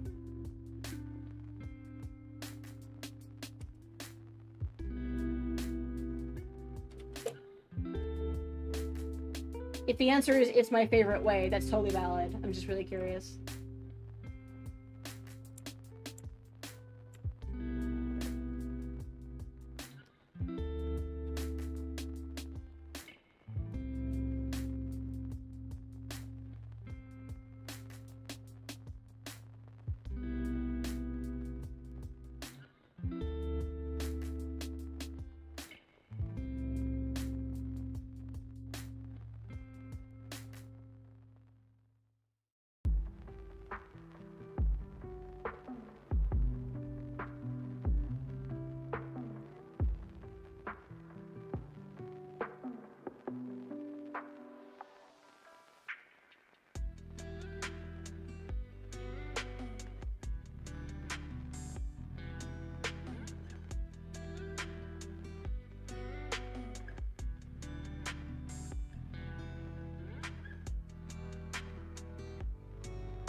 Interesting. That's a really interesting reason. I have a challenge for you. Because, like, I mean, I've seen your work. I've seen your painting. It's fantastic. Your rendering, I love it. It's very, like, oil-esque, I guess you could say. Very, very rendered. So my challenge for you, I think you should try mimicking some less rendered artists. Not because I think you shouldn't be rendering everything all the time, because that's up to you, and there's every reason to do it. I think that if you're gonna do professional stuff, maybe you know, whatever ends up giving you, you know, the gigs or the joy or whatever, great. But maybe as like, what's the word I'm looking for? Like a trial, like a what's the phrase I'm looking for? Test of strength, if you will. I think you should try doing some Art Nouveau. Like, look at Toulouse-Lautrec, look at Alphonse Mucha especially, maybe Gustave Klimt, and see what you can learn from them, and see if that gives you any benefit or not. Like, even if you just do one piece and you're like, nah, cool. That's my challenge for you. Because, if you can put in a flat color and not feel like it's finished, that's not a bad thing. I want to be very clear. I'm not telling you that it's wrong at all in any way. That's a thing. But sometimes it's good to challenge a mentality for something like that, to sort of stretch out and see, is this part of my artistic identity? Is this something that I could find myself getting into? And if so, to what degree can I make this feel finished enough that I could take on work like this, or that I could step into it and surprise myself or something? Because on one hand, you may find that it just informs even better. Oh no, absolutely not. I really prefer to do it in this fashion, and that's the kind of work I want to get forever and ever. Great. Or it might also teach you, oh, I can do that, and then you can find some happy medium. Or even still, it might even inform your method. You may find that, you know what, if I get to this degree first and then paint it after, whoa, new pathway. Especially since Mucha is like pretty fucking great. I love Alphonse Mucha. He's one of my favorites. Oh yeah. Oh, that'd be pretty. You know what I really like, and I encourage everybody here to do this. Is if you've got a flat medium, whether you thin out some watercolor or ink or acrylic and do a wash over everything, or whatever, or just block in some color with a wet medium, and then when it's dry, marker's great for this too. Go over top of it with color pencil to get your details that way. Like, do as little actual painting as possible, but set yourself up for success with the first pass of paints, and see what you can do with it. It's like toning your paper, but you can get really individualized with how you paint it. So like, this area is green. I don't like how it blends in here, so we won't blend it.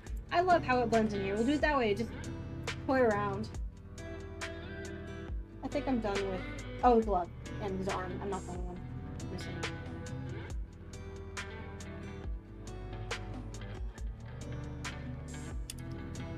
So glad I fixed his pauldron. It makes way more sense now. It's actually kind of how I'm treating this piece. Like, I'm putting in my flat, but like, I'm toning it all a little bit first, and I'm adjusting some of the, oh, that's gonna be a glow. Okay. I'm adjusting some of the values here and there as like the whole thing. But once I put in that base color, now I'm just going in with color pencil, quote unquote. If you ever look at Mobius's artwork too, like he did this a lot, where he'd flat it out with dyes or ink or watercolor or something, and then he'll emphasize small little areas with color pencil, like right up in here on portraits or something.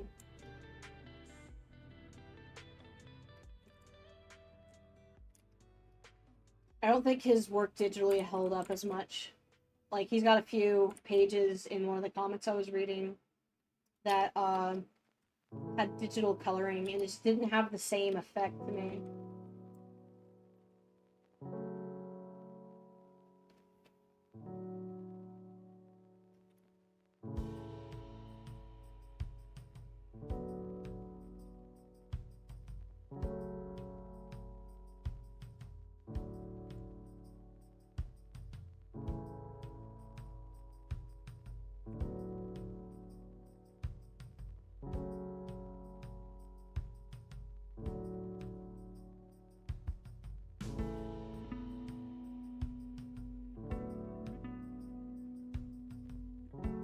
Watercolor is cool.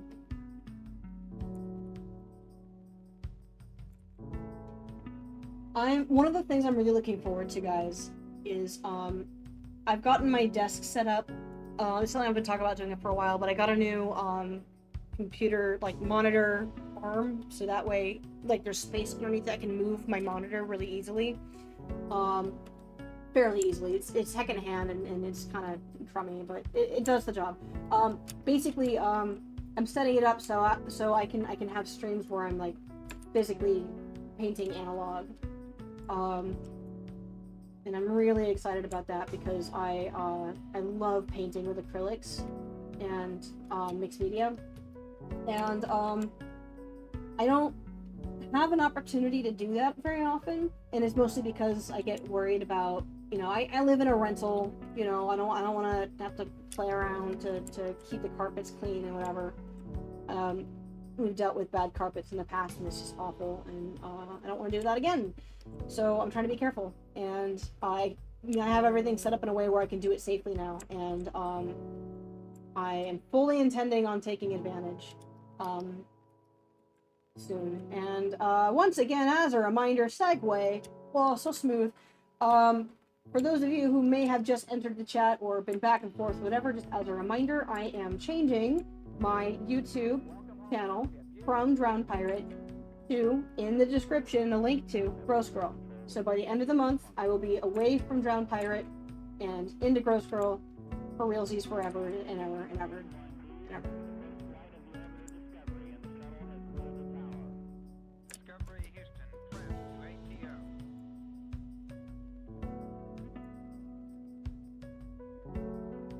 So don't worry about liking and subscribing to this one, but if you do feel so inclined to keep following me, my antics, and my rambling, much rambling, hit me up on GrossGiirl, because that's where I'll be. I'm just waiting for YouTube to give me permission to do things because it still thinks that it's a new account, because technically it is, but, you know.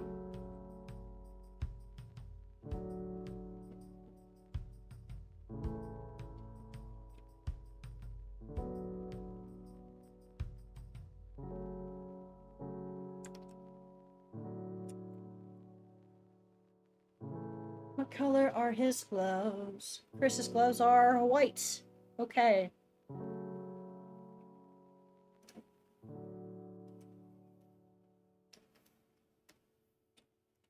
I guess they're gloves. I forgot that they don't really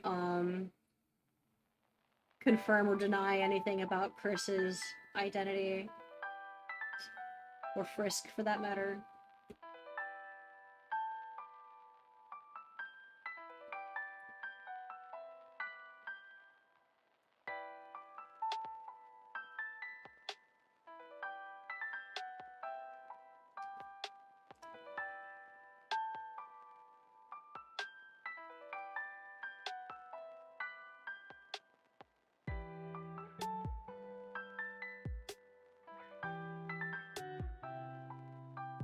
Okay. Ah! Sorry, I have to check something really quick here.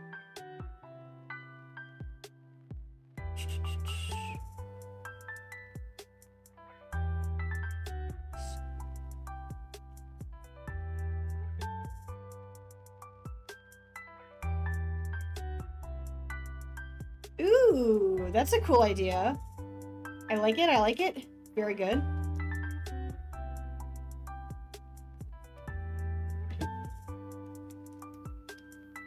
I think that's really cool. What led you down that path to want to do that for a story? Like, what inspired that? Because, like, that's a really fun and interesting idea, and I'd love to see where that takes you. Oh, is that... You did that painting of, like, the Sphinx in the water, too. Like, is this something that you've been, interested in for a while? Or is that a part of that, maybe? History's cool. I feel like certain cultural, I guess, bubbles tend to be overlooked, or the buffet of creatives only choose the same meals from it, if that makes sense. And, like, if there's gonna be a story about Egyptian things, it's always going to be there's a mummy and there's Osiris is Osiris and maybe there's a man with a dog face for a head. Oh, but they don't do all the things. Like I don't see a lot of like jinn in the true sense in anything, or I don't know much about any other like more South African mythologies. I know a few small things here and there. It'd be really nice to see, I don't know, more on the buffet table, so to speak.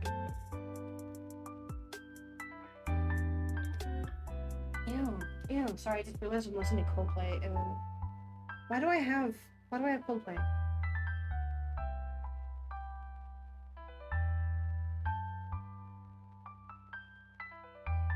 I'm listening to different music than you guys.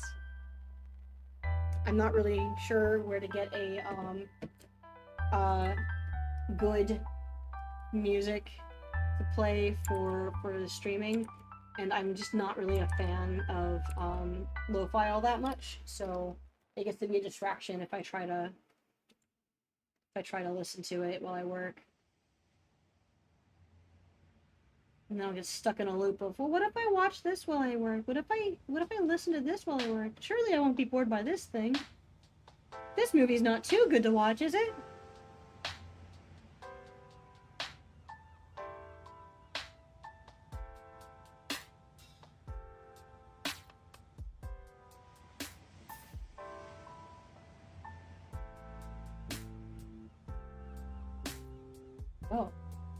Oh, I've been on the wrong layer this whole time. Well, okay. Cool, let's just paste that in and then push that down and we're good.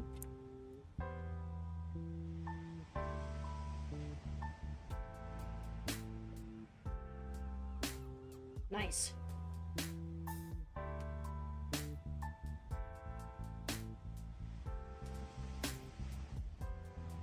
Oh, yeah, that'd be really cool. Okay. Sorry, I had a big stretch.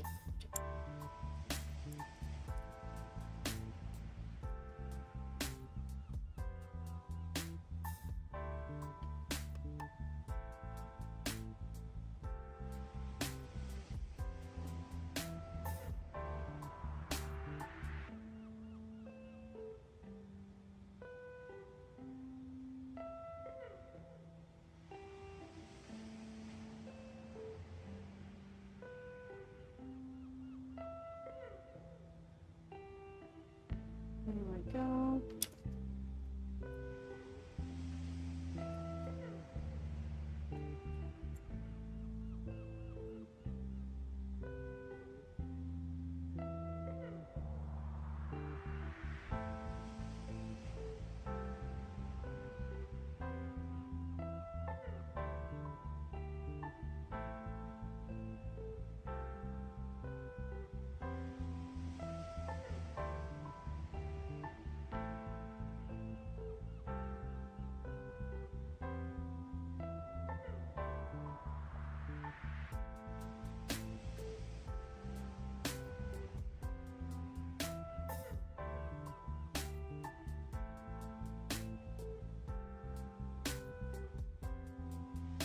Oh no, dude, I've been ranting this entire time. Hey, Lone Wolf, you made it. Hi. I'm gonna be on for another, like, 2.5 hours at least. I gotta head up the bank before they close, but, I put it off this morning because I was not sure if they would be open since tomorrow is Veterans Day, and then I looked it up later and I was like, oh, it probably would be actually. So I still have to go try to get there. Gotta go do, like, adult things and whatever.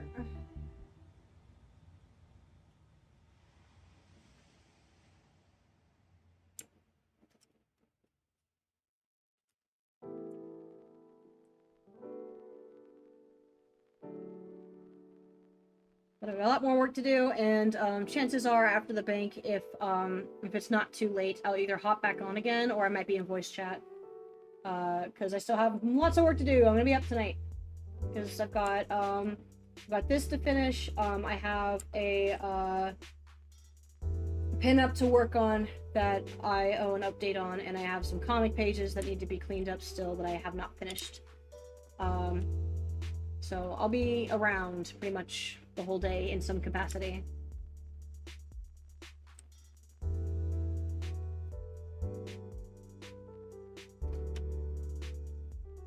I might stream tomorrow too, but Will has the day off, and I don't, since we share an office, I don't want to intrude on the airspace either, and I haven't talked it over if he would be chill with it or not. Because I know he's got some dev work he wants to do.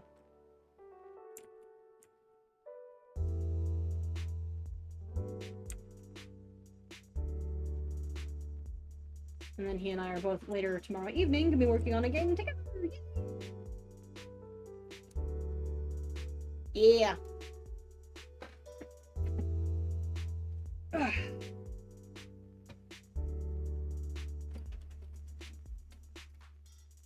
Ugh, I need to get new hair clips.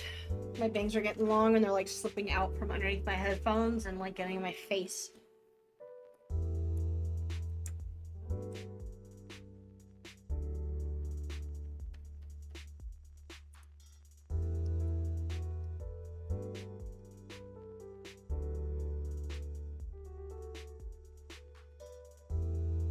I think I'm making this a little bit too textured.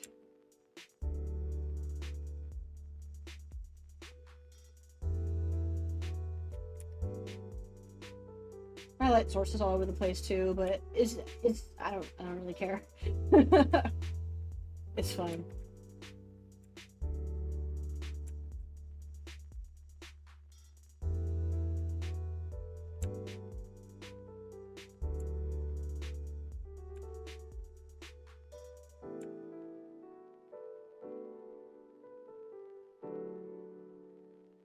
Oh, nice. Whoa, 537. Jeez. Very nice. I love Copics. I really need to get a new set. I haven't bought new markers in such a long time. They're expensive.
They do sell colors separately, and they also sell refills, and each of those refills cost roughly the same as one whole marker. I think that's still the case, but they will refill it at least 4 times.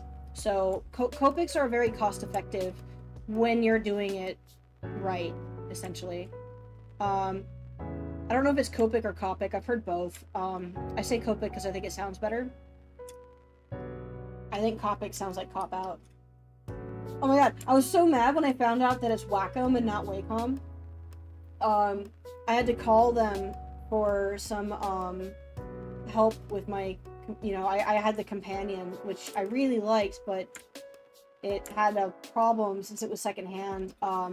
They tend to have a problem with the power spot, like the plug-in, and so I needed to return it so that they could fix it, because that was a guarantee since it was their fault. So it was like a recall thing. And when you call them and you get the phone tree, it's like, welcome to Wacom. It's like, no! Say it isn't so! That's whack, yo! I don't like it. But it stands for like Washington Communications or something like that. I don't know what it is for, Copics though. I should look it up. I really ought to know this.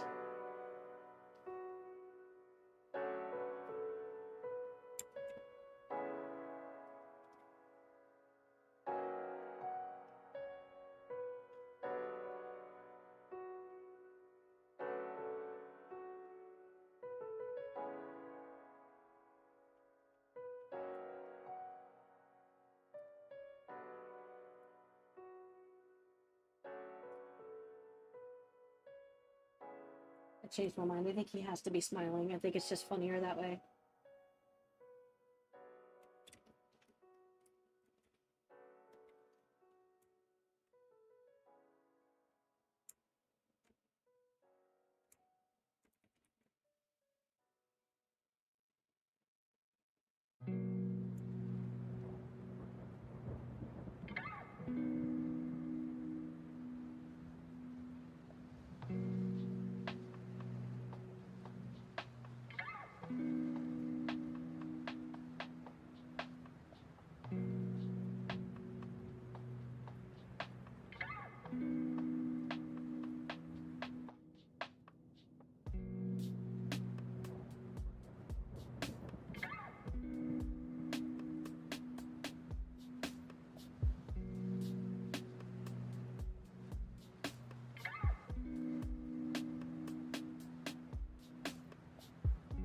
Yeah, that's funnier. Okay.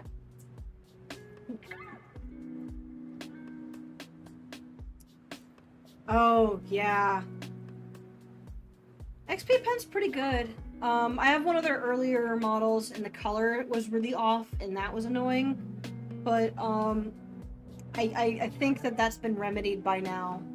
But they're pretty awesome. I don't know if you guys can hear this while I'm talking, but I'm absolutely hugging my tablet though. I love my Cintiq.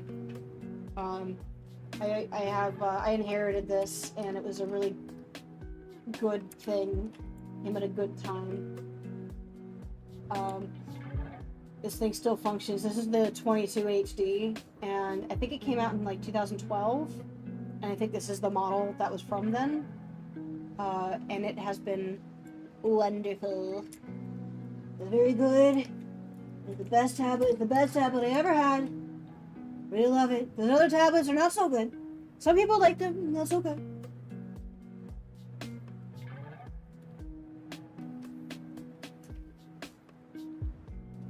I think I'm just about ready to start working on Frisk.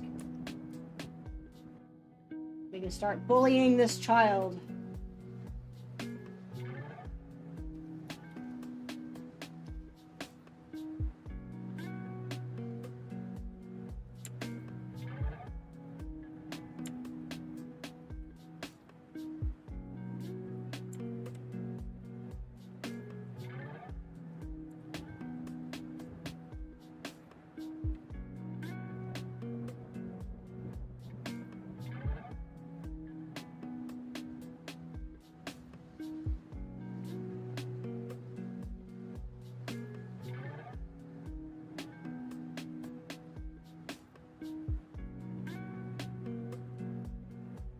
Yeah. The pro's not great. There have been problems.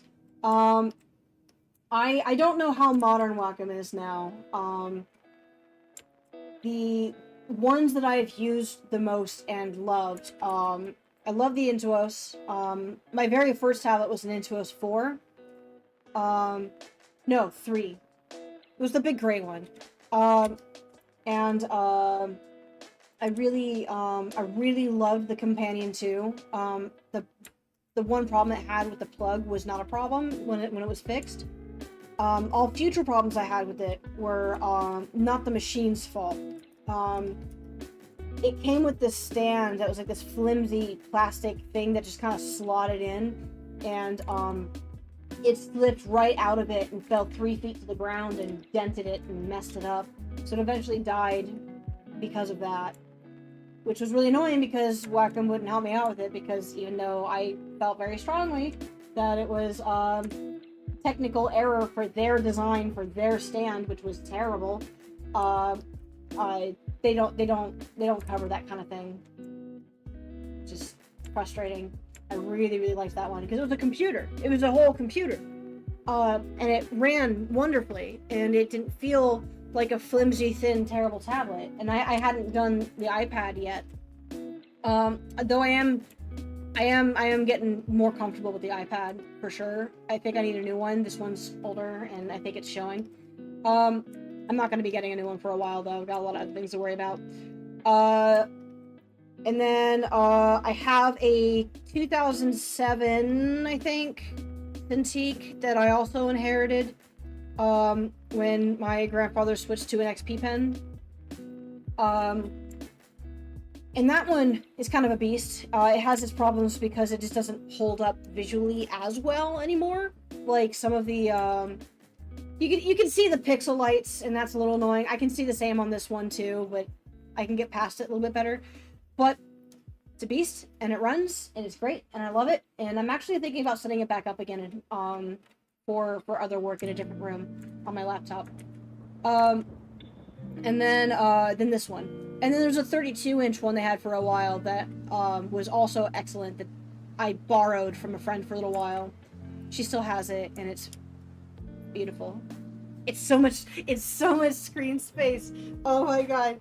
It's so hard to go back from having so much room to work. It was beautiful. But they discontinued that one. Nobody else wanted one that big. And so they discontinued it.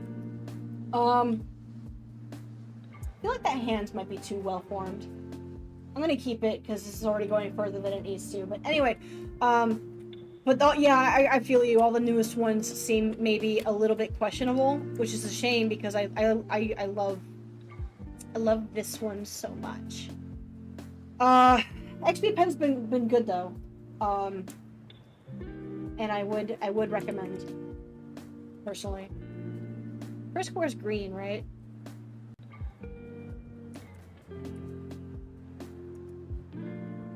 Oh, Frisk wears blue. Why did I think you were green?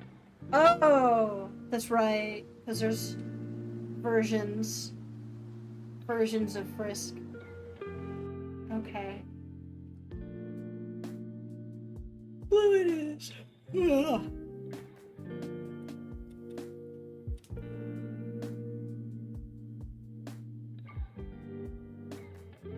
Everybody seems to agree that Frisk has some kind of cowlick, but it's never actually presented with one.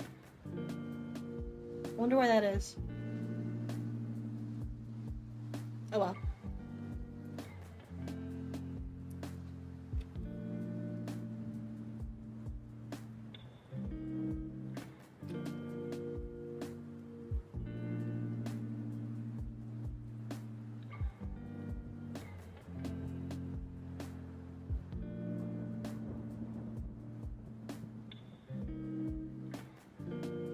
Yeah, it's kind of funny how that kind of thing will happen. Like, I think anytime somebody is notable and a company recognizes them as being some kind of ambassador to their products, like this is the moment that they're looking for. These dreadful, oh gosh, this person uses our thing, something bad's happening.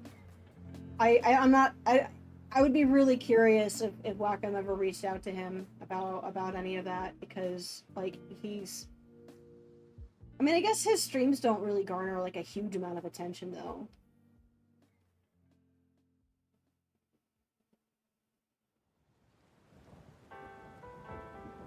But I don't know, he's kind of like, he's like one of the guys, one of the big guys. In the big guy art world, doing big guy stuff. I assume. You guys ever just go out there and just do big guy stuff?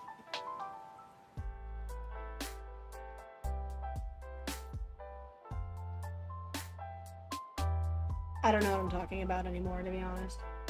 Now I'm just making stuff up.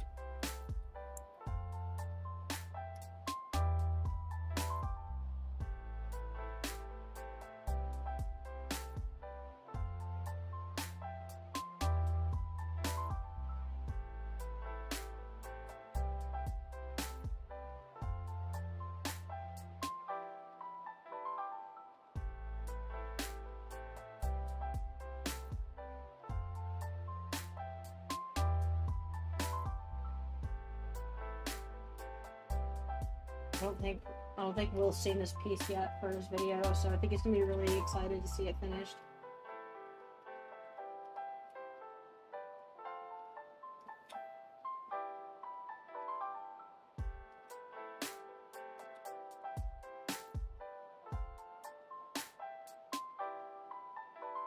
You get stopped by the bouncers from doing big guy stuff? I don't know, dude. I feel like I get away with big guy stuff sometimes.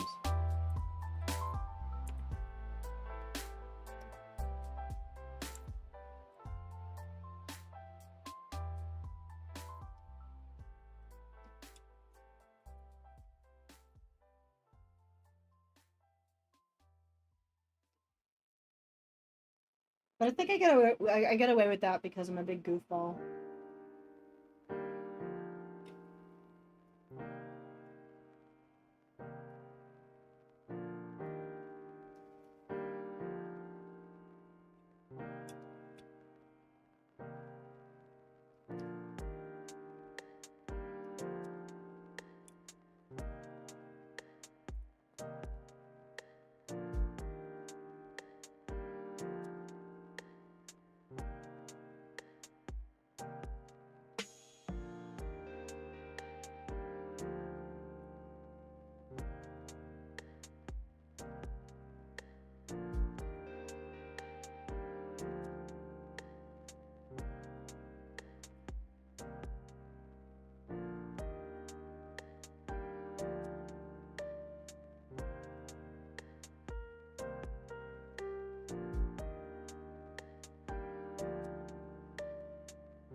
There's a, I think, somebody posted this in one of the Discords. I think it was probably on Dan's. I think this is probably, I think Chase probably posted this, but there is a, comic contest, like a 1-page up to 10 panel contest by Artful and,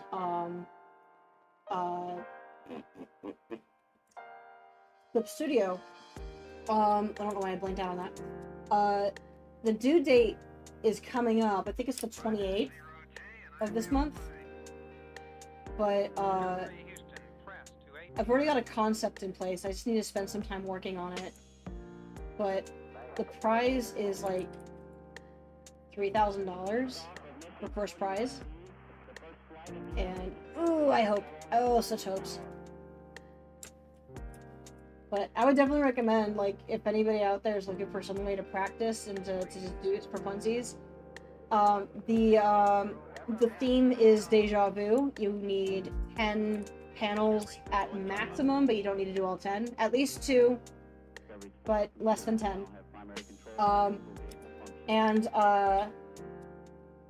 It doesn't say whether or not you have to do it digitally. Though I would assume since Clip Studio is part of the hosting, maybe they would want that. But they've got like a couple of comic book artists, professional artists, judging. I'm pretty excited about that. One of them does a lot of really great pinup work. She's really good.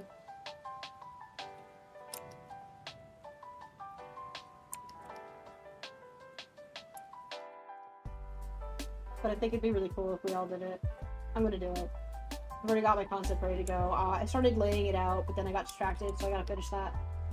I'll probably work on it tomorrow, if not today. Probably not today, though. I got a lot of work to do.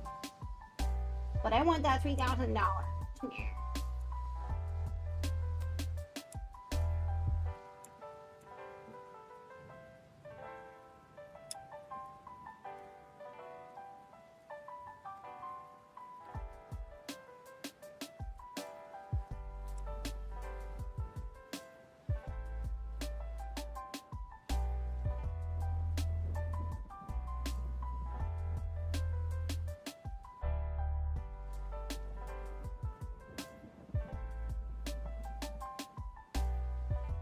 You guys remember there was like a meme that was going around, I think like last year, where it's just a bunch of people looking at the camera and saying something like, "This one's for the boys," and then like taking a big rock and throwing it into the water, or like taking a huge sheet of ice and letting it just shatter on the ground.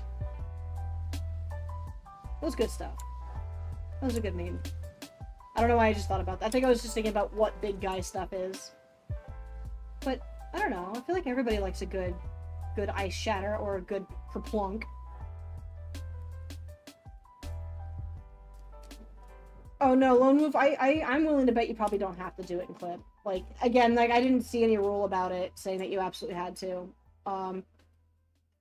But, like, 1 page, up to 10 panels, I bet you could do that.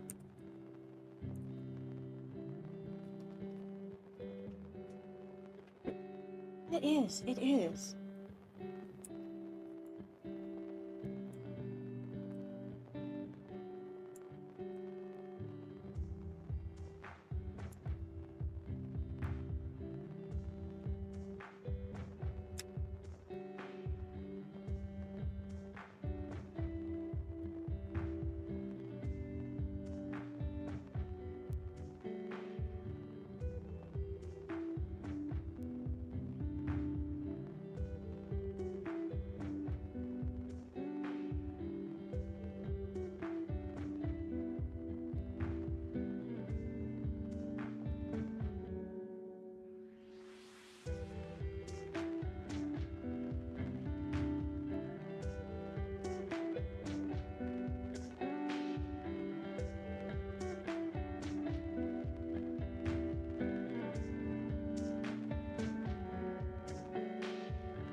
If anybody else is doing artwork while I'm doing this, when's the last time you saved?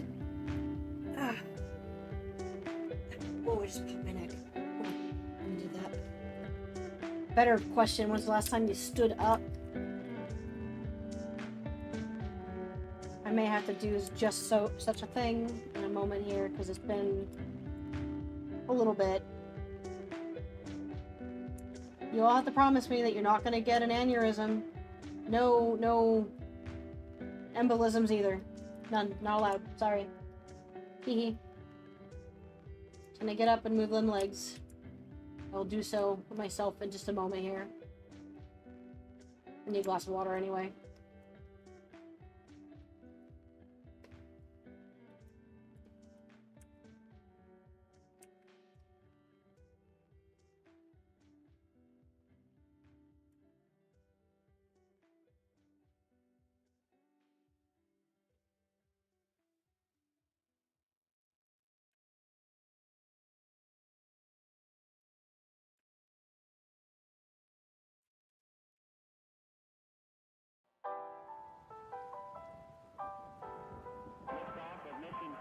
Get this base color in.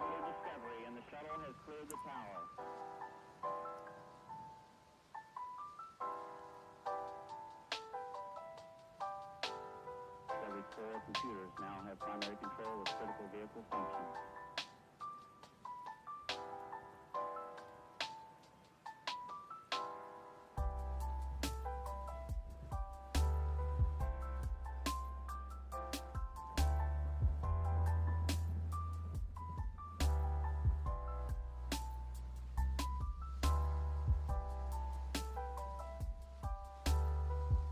spiritually speaking, or at least artistically speaking, I think I needed to do too much work on this like I've been doing.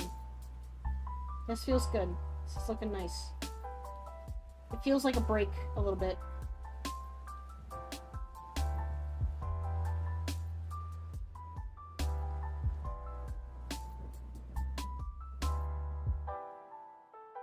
Woo! Inuyasha, good choice.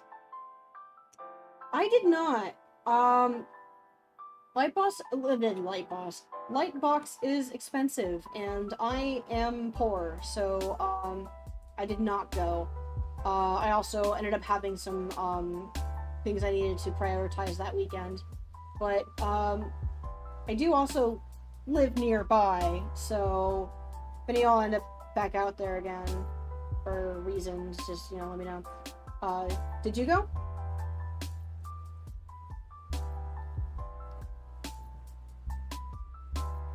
I know at least a couple of you guys went, but I haven't been able to follow up to ask, like, how it went. A little bit. Cave troll mode. Trying to get out of it.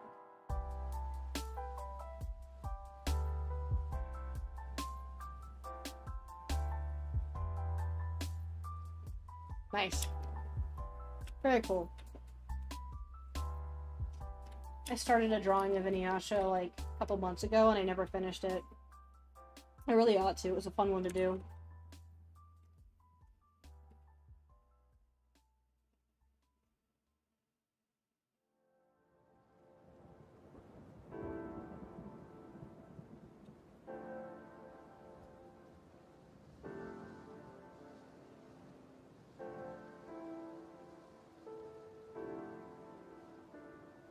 Yeah, no, it's not a hiring event anymore. Like, let's just be fair. It's now its own thing. CTN Expo's kind of going the same direction. Obviously Comic-Con wound up there because they're the staple. Everybody wants to be Comic-Con. And they shouldn't. There's also a Pasadena comic book convention that I am hoping to attend as a vendor. That would be a lot of fun. I need to start reaching out and talk to people. We've got like over a year. I mean, not over a year. We got roughly a year until the next one. But I want to go there as a representative for the comic I'm working on, but also because I haven't been to a convention in a long time. Like a really long time. And kind of miss it. I used to table. I used to do Anime Expo. It was a lot of fun. And then it got expensive and shitty. Like the year that,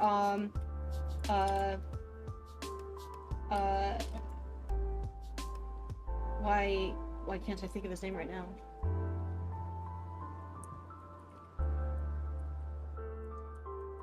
Is it Anthony Hess? No. What is his name? Tyson Hess had been there. The last year that I went, he went to, I don't remember what he was there for, if he was doing his own table or doing some stuff for Sonic or something. But that year, there were a lot of AX changes to the Artist Alley where they moved the Artist Alley to a parking lot in a basement area and did not put up enough signage. By the third day, I was still getting people coming up to me saying, "Oh my gosh, we've been looking for you guys everywhere," and you guys being the whole alley. We couldn't find it. One person had a heat stroke, and it took them to getting that heat stroke because it was so hot in there to finally turn on the AC, even just intermittently, in the parking lot that was closed off with no airflow, which was fantastic. And then there was some drama because there was a young artist there who was visiting and tabling from, I want to say from Canada, but from somewhere far away. And while she was there, she found out that her work was being plagiarized by a vendor at the convention. And their policy was supposed to be something entirely different than how they behaved. My recollection was that their policy was supposed to be that they stop all sales from both parties to investigate and then go from there. But instead, they just waited for her to provide proof that it was her artwork that was being mass printed and stolen. It was a really great piece. It was from, I think it was a Kobayashi's Dragon piece or something. And by the time she was able to coordinate with her parents in, again, 3 miles and miles away, a completely different time zone, to find the files they were looking for. And again, like, her parents weren't artists.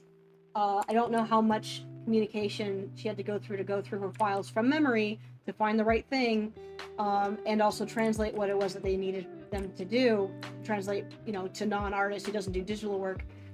By the time they finished, the vendor in question had sold out of the piece, and Anime Expo washed their hands. And the whole thing's like, oh, well, they can't sell it anymore, so you're fine. But that's not how that works. And it really messed it up. And this is where, I guess Tyson has had some things to say about it. Everybody else has something to say about it. It was a whole debacle. But that was the last year that I had tabled with Anime Expo. And I'm of the opinion that it might stay the last year that I vend at the Anime Expo. Maybe, possibly. They're also really expensive now for, like, no reason.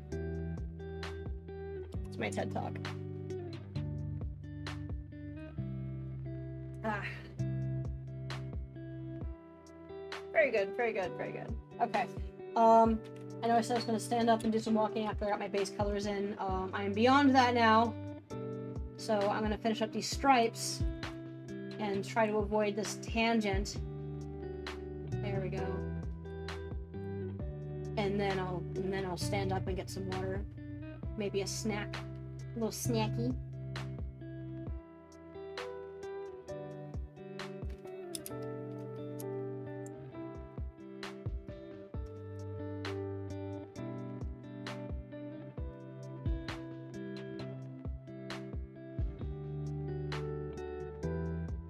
Ew.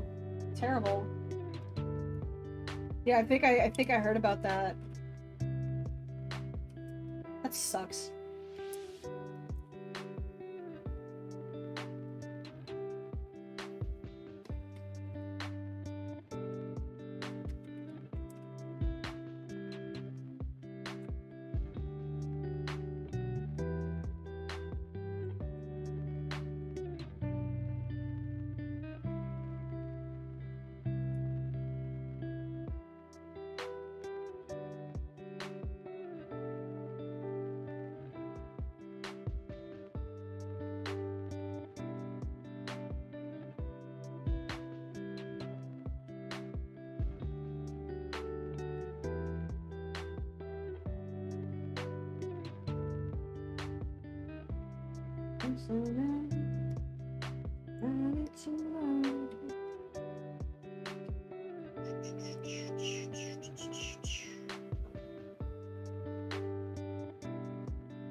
Yes, nearly completed. Don't be afraid.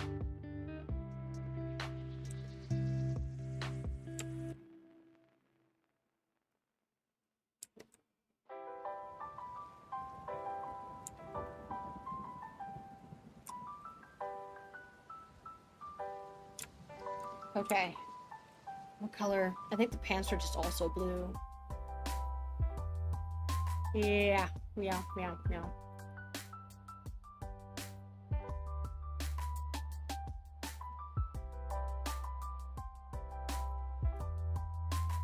I will go for a different blue for the sake of... because I feel like it.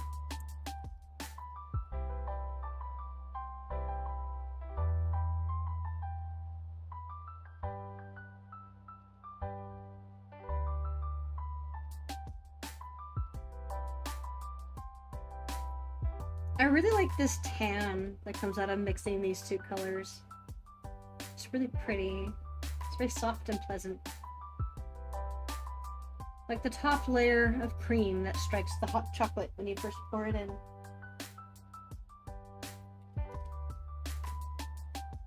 And now it's blue.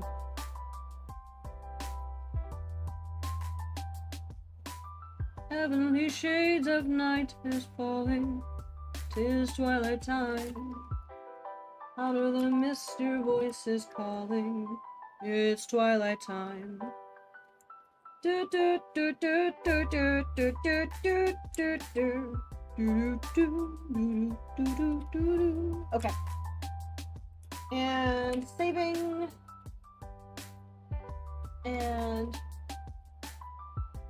ooh, unreadable. Let's try that again. Ooh. Stabilization too high. There we go.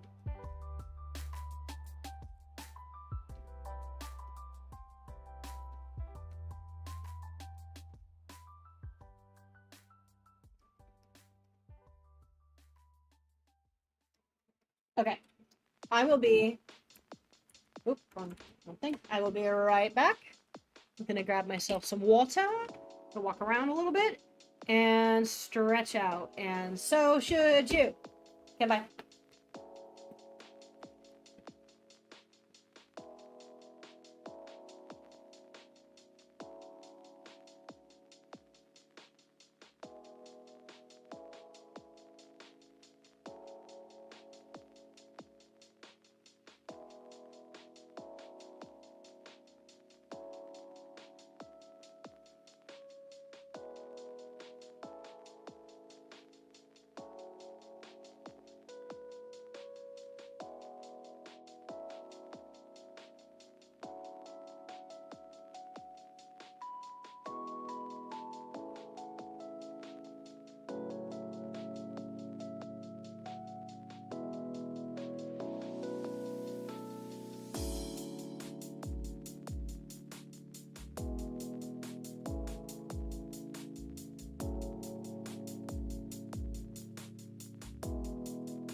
Do.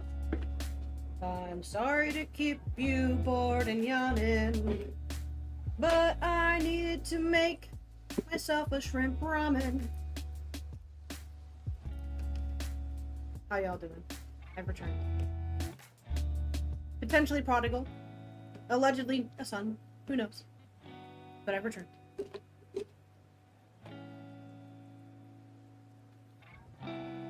Just gonna plug my headphones back into my phone so I can listen to really actually good music. Oink.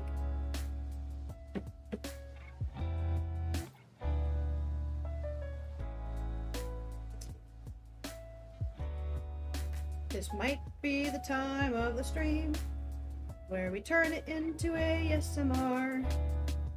Can't think of what rhymes with stream for that, so I'm just gonna sing about noodles. Did you guys hear about that ASMR dude who went to the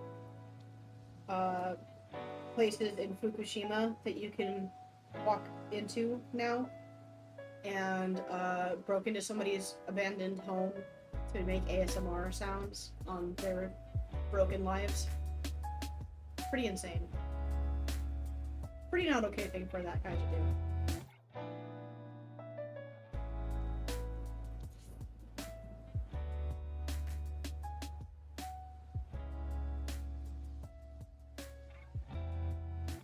I don't think I understand the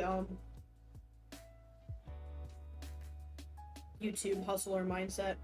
Like, I logistically understand it, you know. This place that's radioactive and was a huge deal and people recognize its iconic name. If I go there to do the thing that I do, I'll get attention. It'll be controversial. I might get a few hate watches. I'm not really considering the things that are going to get me in trouble. I mean, I guess it's still better than whatever BS that Somali guy was doing. Johnny Somali. Yeah, it was just like some French dude, I think.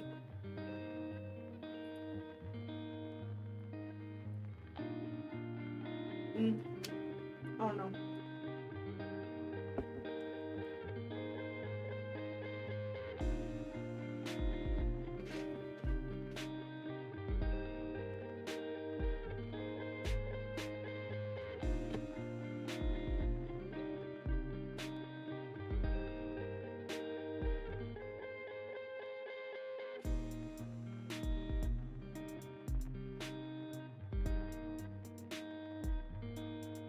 I gotta be careful with the blues I choose for Chris' shirt, since Chris's skin right there is also blue.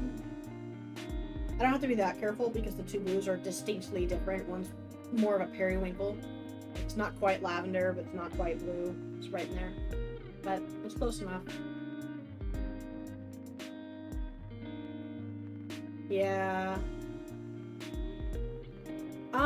Well, I mean, there's a few things that they're trying to do to kind of revitalize the area, you know, and the safe areas are allegedly safe, and, that's fine. I understand the reasoning, but I feel like given the reason why the meltdown happened in the first place, if it were me, I would not want to move back to the area. I would be concerned about that. That is an interesting thing to think about, though.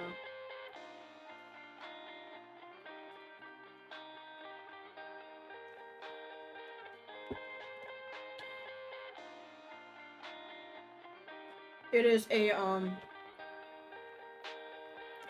our list of things to do in our life for Will and I to, visit Japan, get to know it better, and then potentially, obviously, after having visited and getting to know the culture and the people and the whatever, everything better, to look into buying property and moving out that way.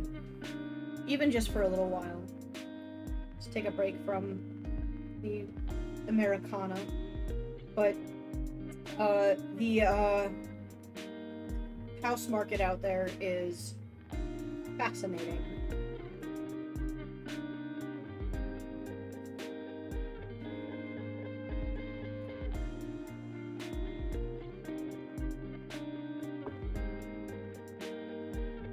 I'd love to be in a position just to travel in general. I'm not there financially, but I think I could be if I'm careful soon. Sorry, I just want to finish up these noodles because like I didn't realize how hungry I was until I stood up. And so I just want to slurp this shit down. I could be mean, I could do it in the mic. I'm not gonna do it. The temptation grows with every noodle I put into my face though. That is true. Personally,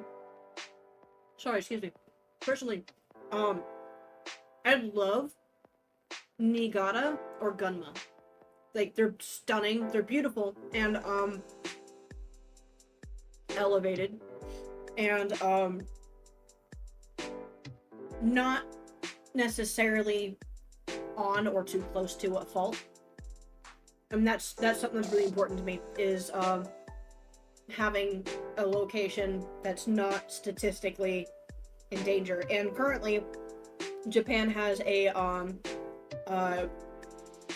alert where essentially they're expecting to have a 9.0 earthquake sometime between now and the next 30 years.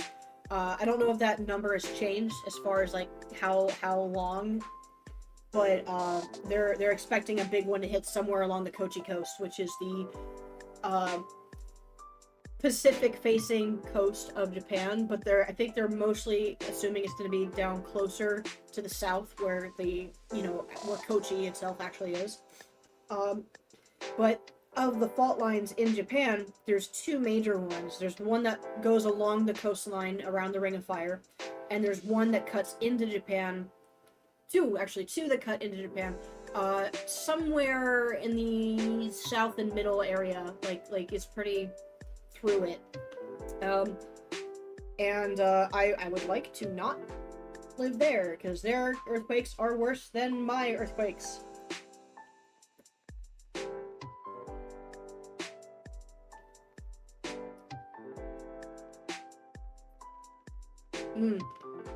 Oh, dude, Lone Wolf, bento boxes are fantastic.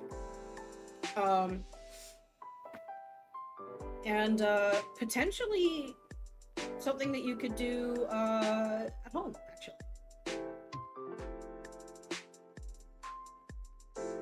Yeah, that sounds about right.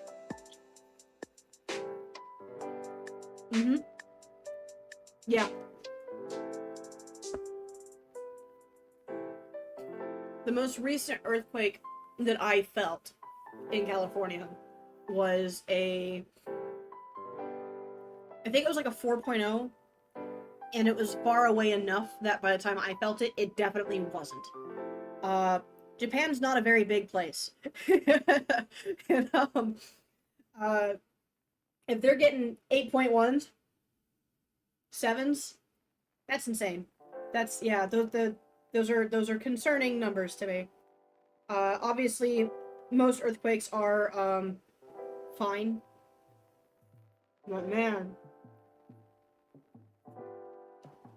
Yeah. Yeah. Eric, that's something I'm actually concerned about too. Especially since their new prime minister, I don't know a lot about her, but I know that she wants to, do some, more cracking down on the way immigration is handled in the country, which is fair. I understand that. But I think that when somebody as a leader sort of touts that, when any potential or actual leader touts anything, the reaction from the public tends to be a little bit more exaggerated than the point. And so, as somebody who would be an immigrant, were I to go in that direction, I worry how it will affect the attitude of the people I would be living amongst, you know.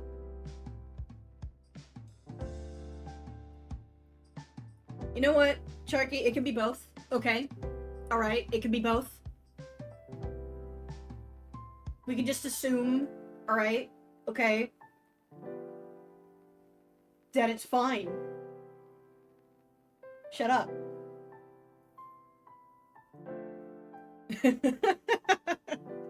Oh, man. I really ought to be learning the language. My partner Will has been. He sees a tutor. And, I think he has a meeting. That's tomorrow. It's expensive. It's hard to teach myself. Somebody gave me some great resources, and I haven't been able to look into them yet, but, it's gonna happen. Yeah.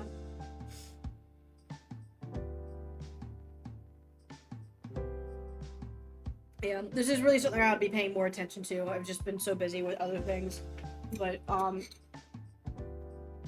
given that the only way that I could stay there long term, outside of just having a long vacation, because I think you can stay there for 3 months as a tourist, I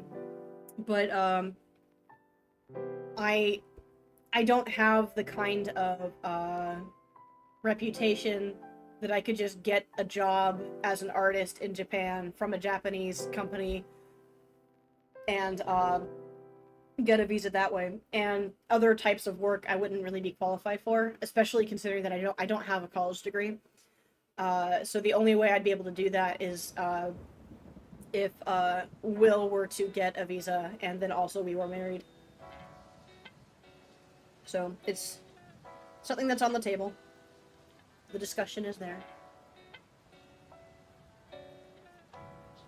But also I'm trying to be smart about it, so it also comes down to, you know, obviously, after visiting and learning the language and everything, if it still feels like a good fit. Okay. I'm about to get back to work. I just need to, take some water.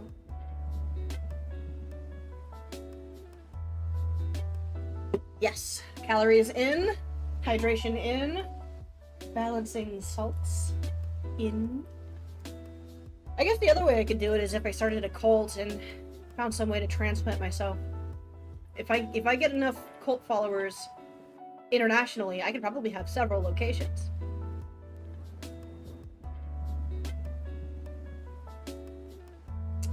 How many of you guys would be willing to sacrifice yourselves for me? I'm just saying. Just getting a read, just thinking about thoughts. Obviously, we're not in a cult yet, or at all, ever, you know, obviously. But, I'm just saying, just hypothetically. Hypothetically. Do you think we could become tax-free? I don't like this line, it's really rough.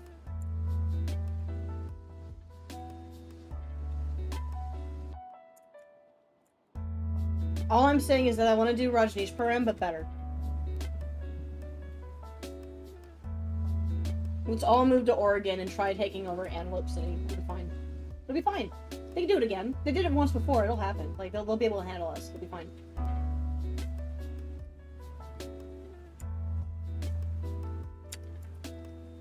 Okay. Back to the baby boy.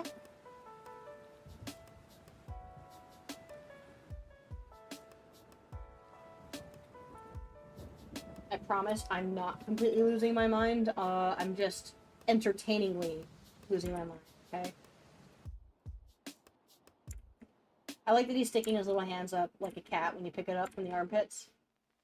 And they just don't really know what to do with themselves.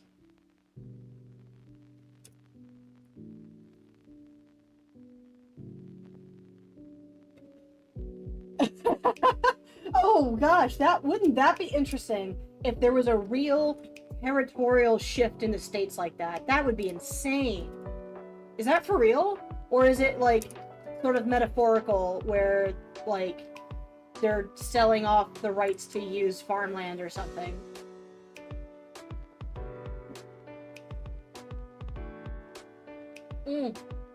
Oregon is beautiful. Is absolutely stunning. Big trees, tide pools, beautiful, beautiful locations. But then also this Portland.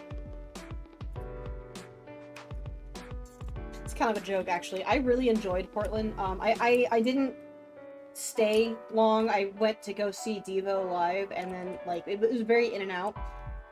Its reputation is that they have a massive fentanyl problem and other drugs, and so the safety of the city is in question. But it very much has like kind of a tight community. Like people in Portland are very proud of being in Portland, and they're very protective of the place. Especially since it's been kind of under fire for a few years now from the whole ass government. For not many reasons. It seems like it might have to do more with the fact that they have like an identity thing going on where they're like the Canada of the United States. But like they tried, there was one like 2-3 block area that tried to become a sovereign state by itself and worked for a little while. And now they're having a standoff with, I think it might also just be a small area of Portland again, but they're having kind of a standoff with the government with ICE and other things. But, I mean, I don't know. It's very pretty and they have cool stuff. They have a great bookstore, really excellent bookstore. Washington is also very pretty for the same reasons. I don't know much else about it. I've only been to one town in Washington. My dad used to live in a small area called Yakult, which was tiny. He doesn't live there now though. But they're beautiful. Beautiful states. Big trees. Very much. Very, very, very good happy things is the big trees. I like them. I like the trees. God, I want to go hiking so bad. I almost went this weekend, but it was like 90 degrees out, and I don't have the patience to go hiking when we don't have trees to hide under in Los Angeles. It's very brushy. All our trees are small. It's sad.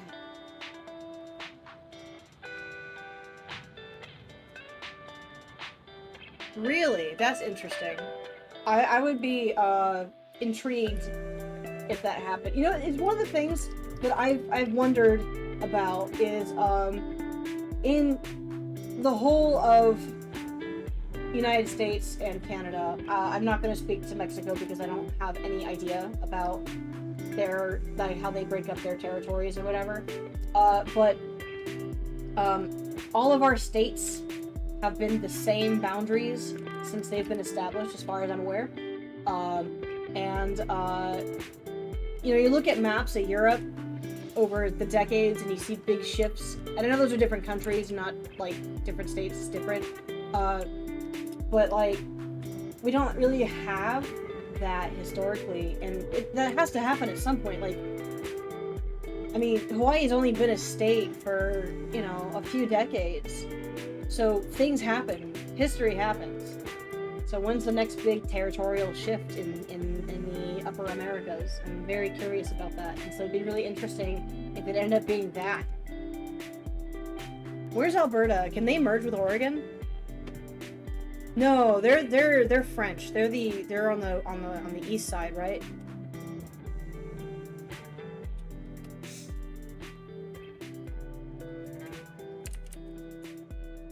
I don't know anything about Canada. I just know that their prime minister had a lot of weird hot fire for the last several years.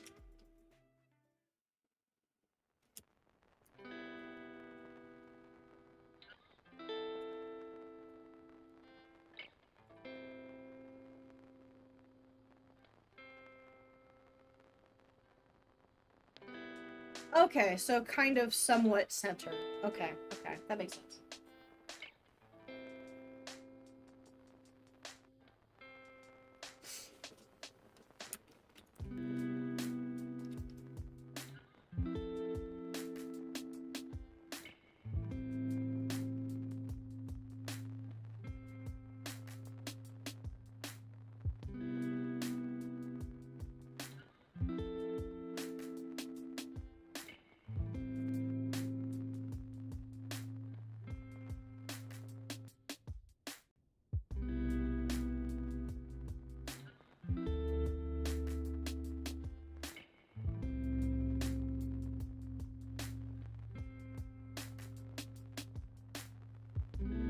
Oh, I'm sitting here with my headphones on. Like, why don't I hear any of my music?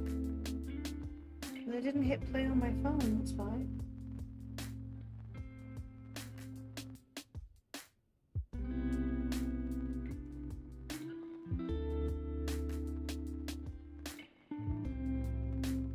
Yes, okay. Okay.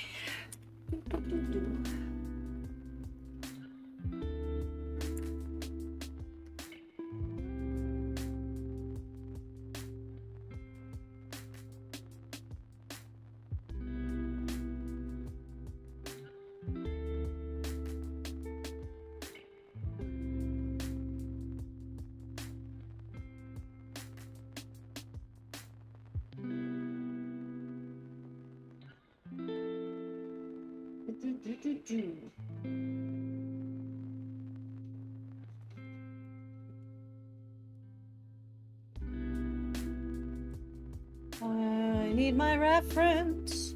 What is this color? Oh, it is way more cyan. I'm gonna make it more periwinkle. I just want to make it different.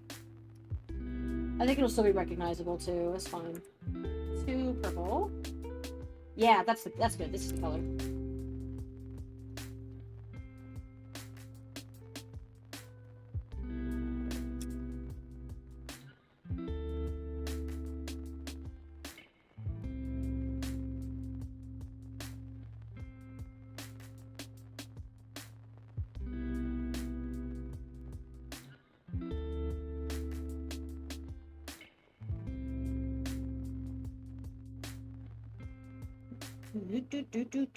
Okay.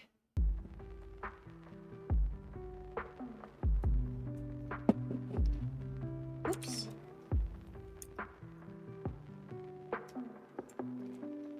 So I'm really curious. I'm not a well-traveled person. And I know a lot of fun things, but I don't know a lot of everything. Especially about day-to-day other cultures. And I know that not everybody in my chat is American. We have Thanksgiving coming up, which, like, get together, you eat some food, it's really good, there's traditional foods that you eat, it's awesome, I love it, it's fantastic. It's, like, one of the best holidays we have. Are there any holidays that are similar where you guys are from? Where you guys are from, where it's just... It may have been about something else in the past, but now it's just about getting together, eating food, and having a good time. And what kinds of foods do you eat?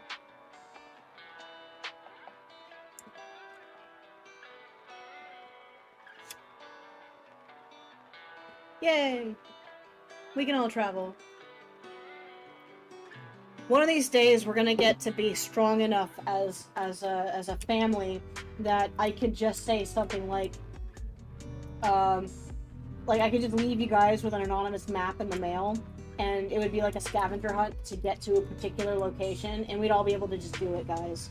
We could rat race our way into having an art cult. That's all I'm saying, is that it could happen. We just need to be strong. And maybe a little bit richer.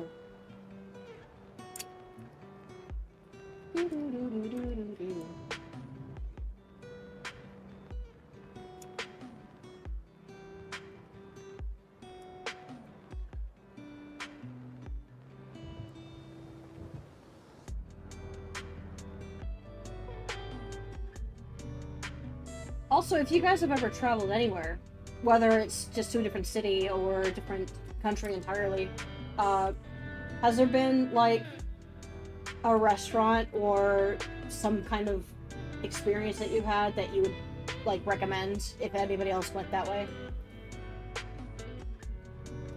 Like, there's a lot of stuff out here. I live in a tourist city, so around the corner there's something that you can recommend. And, like, even when I didn't live in Los Angeles and I was just outside of town, like, we were so close that it was still the same answer. It's like, oh, you just go downtown. Yeah. So I'm curious of experiences, I think.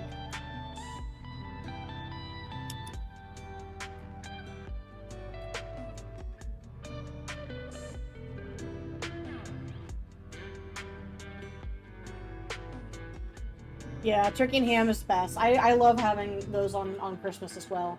I think ham, to me, is my Probably my favorite Christmas dish. Roast beef, excellent, beautiful.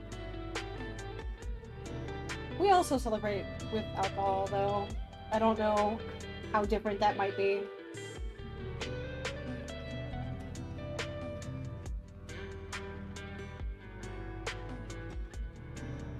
I will not be having a lot of alcohol this Thanksgiving, though, because I gotta drive my Nana.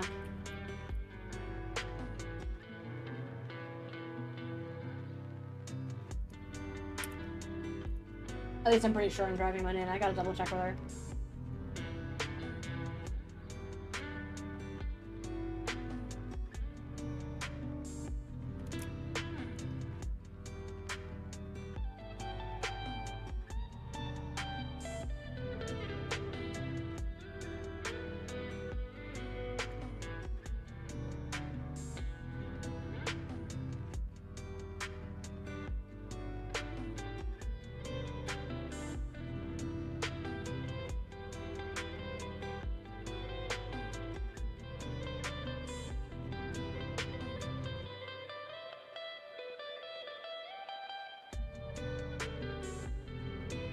Ooh, yeah, that'd be good. I think, if you're gonna go in that direction, I think you should also look into Korean barbecue. I don't know what's around you, obviously, but, one of my favorite things that I've gotten was, my mom gifted me and my sisters each, a raclette. And let me show you if you don't know what a raclette is.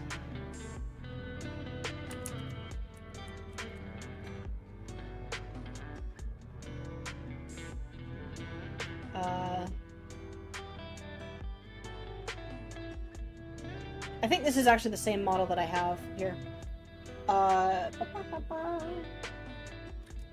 It's an electric little stovetop. I mean, obviously the experience of this doesn't have to be this way. Here's another angle. There's these little trays that you put cheese on. Mostly you can get raclette cheese, which is a lovely melty cheese. And you bake it underneath it, and then you pour it over your charcuterie or your meats or things. But what I'll do sometimes is I'll put like meat on here, like bulgogi or marinated spicy pork or just chicken or thin strips and like some veggies, and we'll do like Korean barbecue at home. We'll get like the banchan and everything. It's super good. I don't know what Japanese barbecue fully entails, but this has been awesome. Like yakitori, you can get these little and I think this might just be it, but yakitori grills are these little charcoal grills coming in different sizes and things. Like that. Like, oh, dude, it's such a good idea. I really think you should do it. It'd be so good.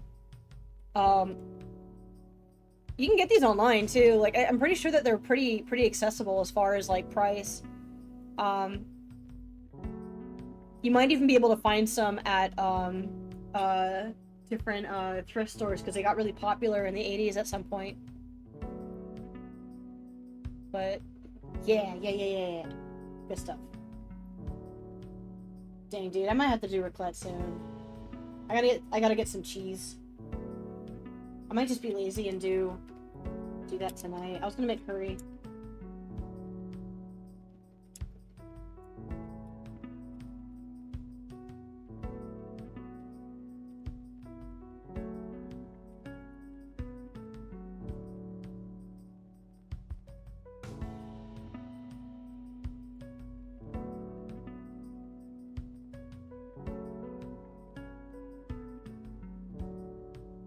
Definitely do. And I don't know what stores you have around you, but if you like kimchi, which I know it's not Japanese, but there's a brand that I really like called Lucky. You see?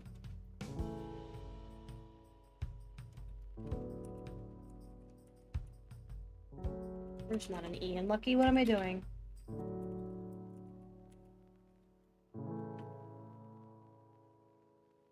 Yeah, this stuff. This jar specifically was really good.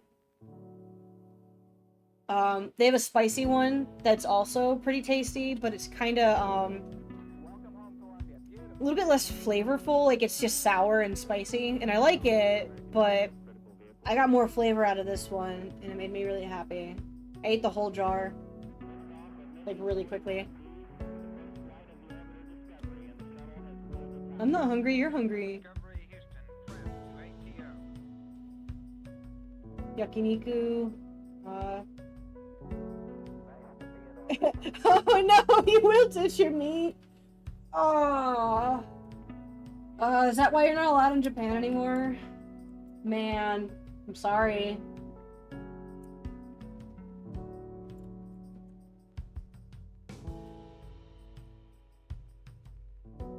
Getting kicked out of countries because you can't cook your meat right, bro. Can't be doing that. You know better.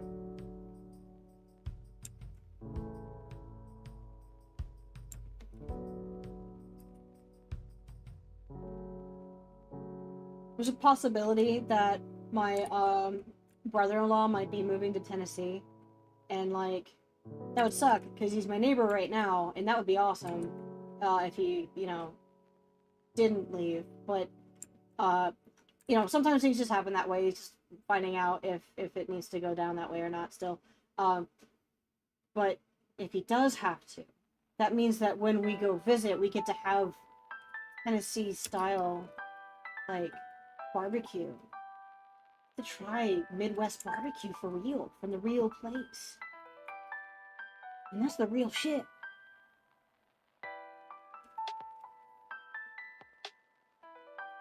Fucking love barbecue, guys. You don't even know. Oh. Sharky. Sharky, Sharky. Sharky, Sharky, Sharky. Can't be doing that.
I want to learn French. I started it when I was in high school, but I think I decided recently that I'd like to have the option of taking on French graphic novel work eventually in my life. And not that I think that that's absolutely going to happen, but it definitely won't happen if I can't even speak the language a little bit. Like, there's a version of me that could still die happy if I didn't end up doing that, but there's a version of me that would die even happier if I did. That's all I'm saying.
Any of you guys speak any other languages?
Aw.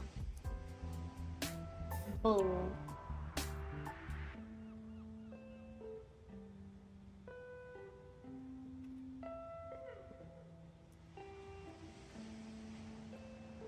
Is that something that you want to pursue? Is learning more Irish?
When I was a kid, my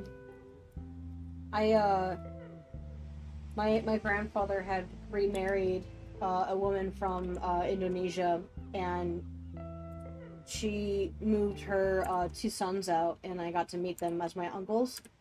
And they used to try to teach us a little bit of Indonesian. It didn't stick for me, but it might have for my sisters a little bit. But I always thought that was cool.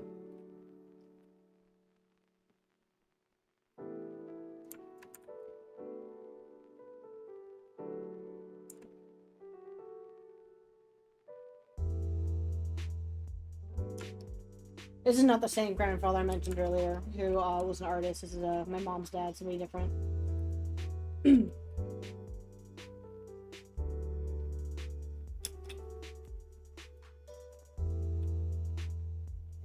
Yeah, I know that feeling.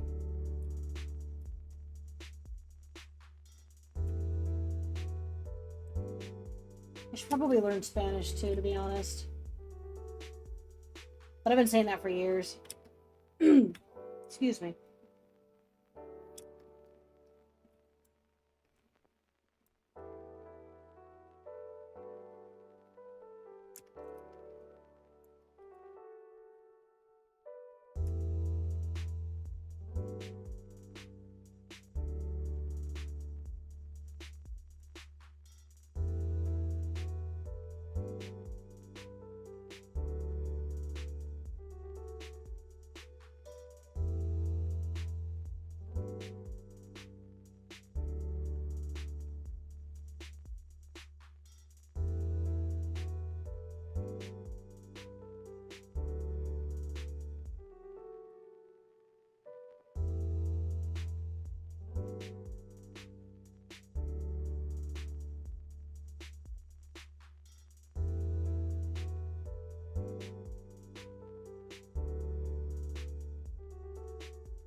So I also inherited my computer.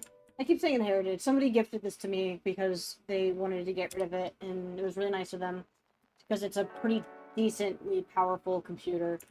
But she left a bunch of music on here, and I don't know where some of these songs I'm listening to came from. If these are things that I collected over the years, or if they came from her. And what I'm listening to now, which is not playing for you guys, what is this? Of Mice and Men.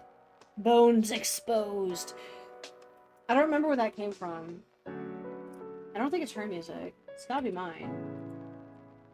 But I don't recognize this. I don't really listen to any screaming music. This is definitely screamy.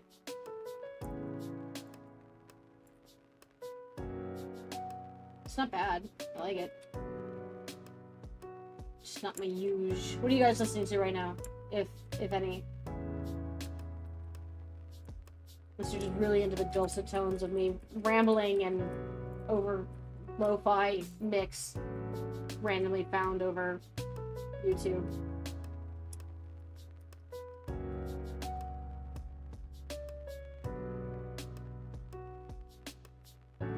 Yeah, see, I thought so too, right? You know, like, hold your horses now. Yeah, I know, but that's not what this is. But I listened to, like, hang on, maybe I won't get yelled at. Here, look.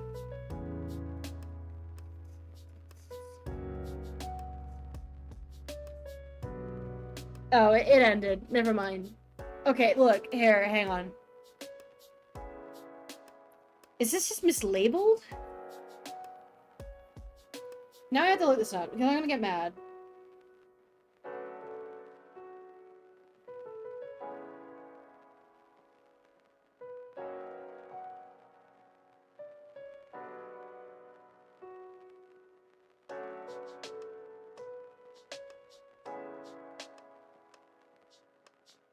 Yeah, no. This is correct. Yeah, it's not mislabeled. Do you mean Monsters and Men? That's Monsters and Men. Yeah. Mountain sounds really good, though. I like Monsters and Men. Why don't I have Monsters and Men? What's wrong with me? Ugh. Guys. The music gods are upset with my choices. Okay. We'll listen to some new wave goth instead. It'll be fun. Okay. Yay, it's almost done! Yay! I'm gonna just maybe make this a little bit less red. Yay!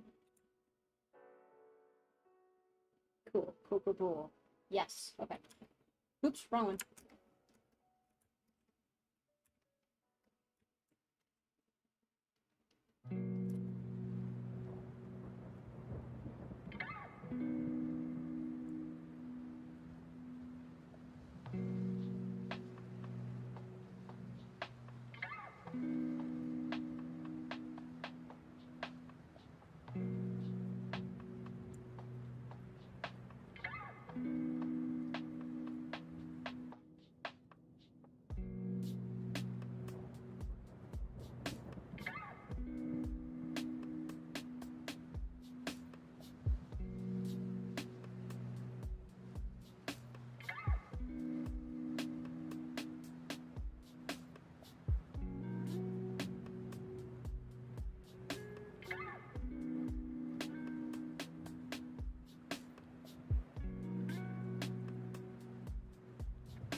Okay, cool. I got like an hour before I gotta go to the bank.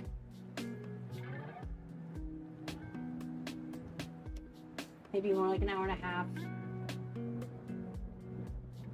Because I think they close at 6 today? What was it? Hang on. I gotta double check this.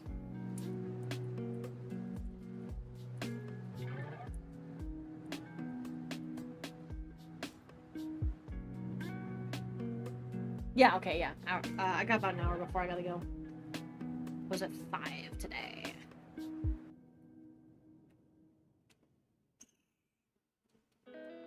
And then they close tomorrow, which means I won't be able to go tomorrow. It's just, yeah.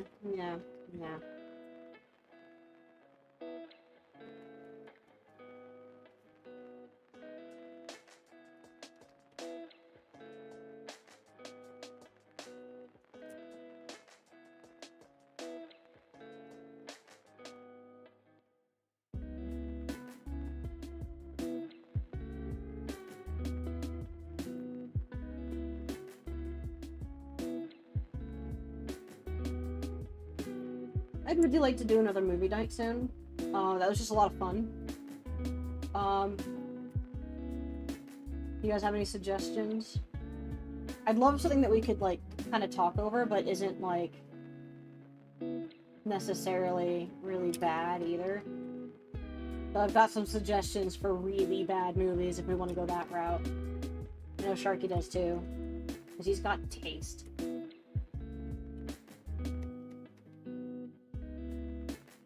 I still have to check out the one you suggested to me too, by the way, bro.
Okie dokie. Well, have fun cooking. Thanks for hanging. Glad you made it. I'll see you next time. Possibly a little bit tomorrow morning for me. Probably, possibly. I do like to teach, so I will have to go to work at some point. Pacific Standard Time. Blah, blah, blah, blah, blah.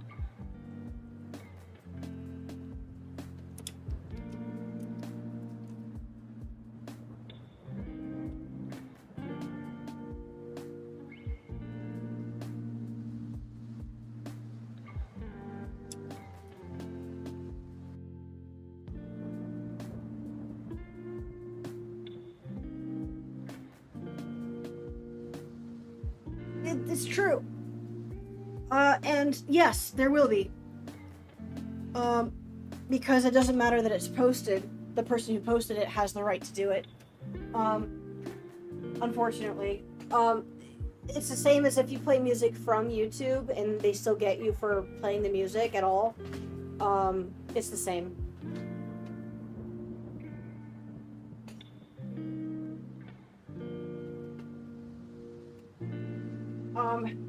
The thing that would really allow for it to be posted would be, as far as I'm aware, there might be other ways around this, but I can't say that I know because I don't. But we would need to have somebody who works for YouTube agree that what we post is fair use, because it's a reaction, it's a live, play-by-play. We're commenting over this thing. It's critique, it's parody, it's fair use, and due to us talking over it, transformative.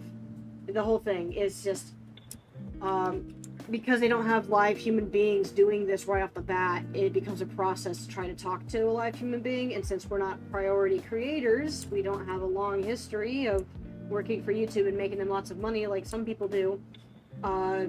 Like if we were bigger YouTubers and we had somebody who represented YouTube who worked with us individually, we might have a leg in to say, hey, but this is what we're doing and here's why. But here we are, having to argue copyright law with a robot.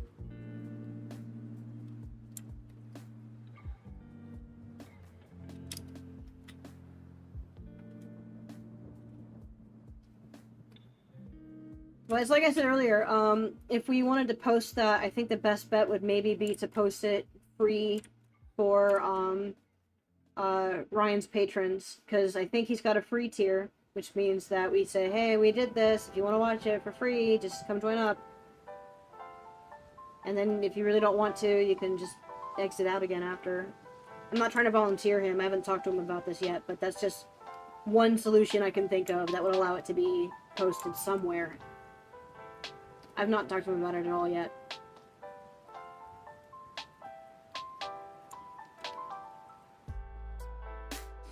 The other option would be to embed it somewhere else, or just see if we can't get somebody with Nitro to post it on Discord as is. Or put it up on Vimeo. Or Daily Video. Daily Motion, I mean. Or start a riot. We could do that. We could try that.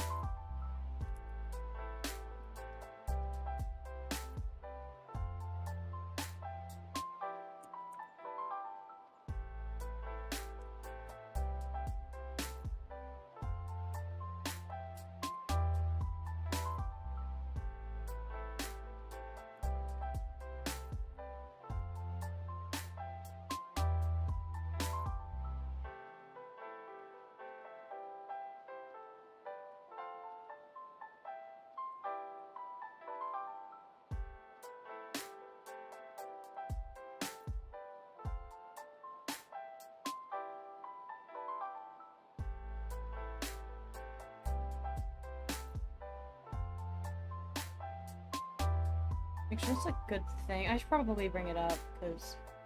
Man.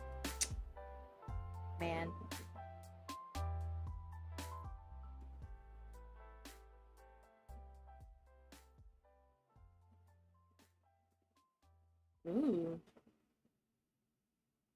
Somebody's posting cool art in, Dan's inspo board. Ah, Sharky, it's you! You're posting the cool art in the inspo board. Good stuff.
primary control of critical vehicle functions.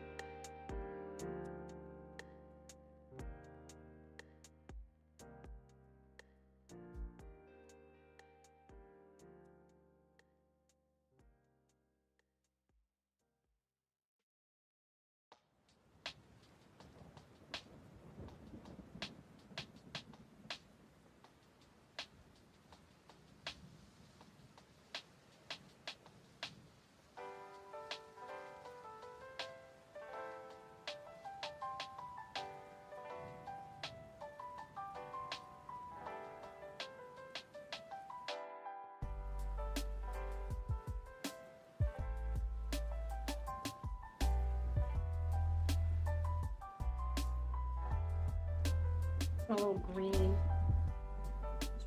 on there.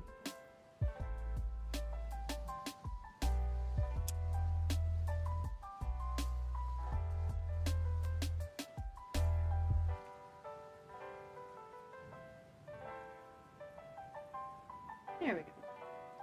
Just a little bit warmer. Oops.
Yeah. This is almost done.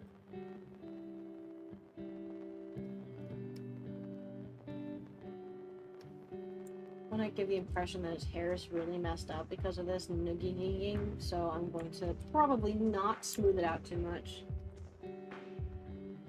Possibly not at all, to be honest. I kind of like the scribbling. Especially since it's going to be viewed at like that size, so it almost doesn't matter.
Okay. Yeah. Cool. I'm gonna crop this. We don't hear this anymore.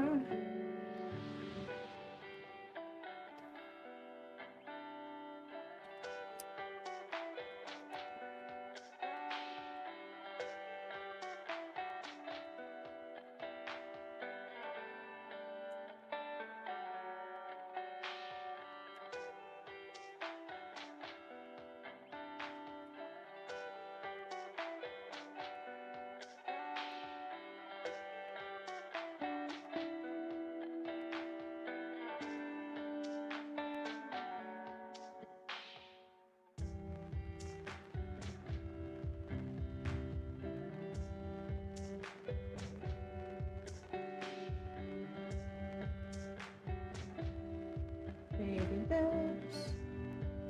Let's change the size.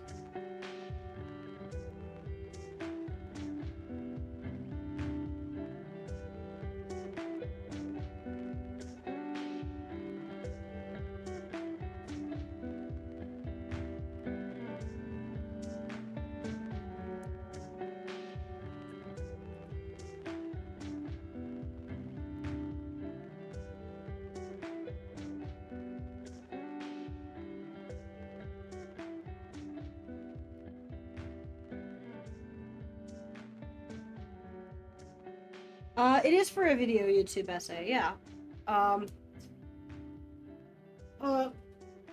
Sorry, 1 second. Sorry, I had to stretch.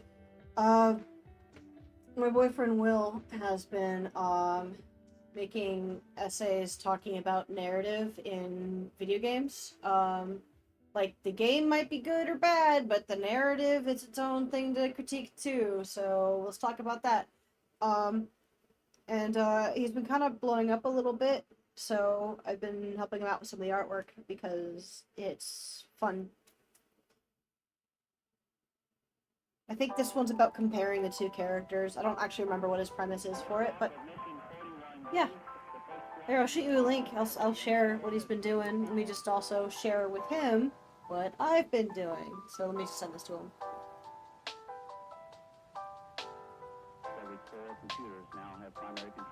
Because the last one I did was Anya from Mouthwashing, and before that I drew Pretentious Cartoon Man, looking down smugly at the viewer. I'll probably be doing other ones too eventually.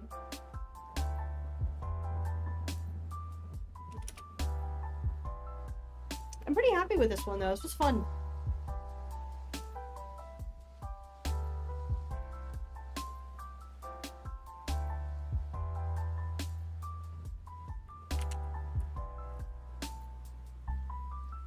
Oh. I just posted this to a shared chat in the attempt to, like, show the funny, and I accidentally just Controlled V'd rather than uploaded it, and I just sent somebody just a jar of kimchi. Oh, okay.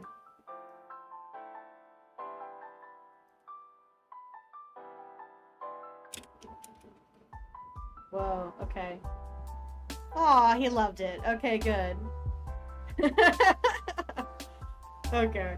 Well, yeah, let me share Will's YouTube in a second.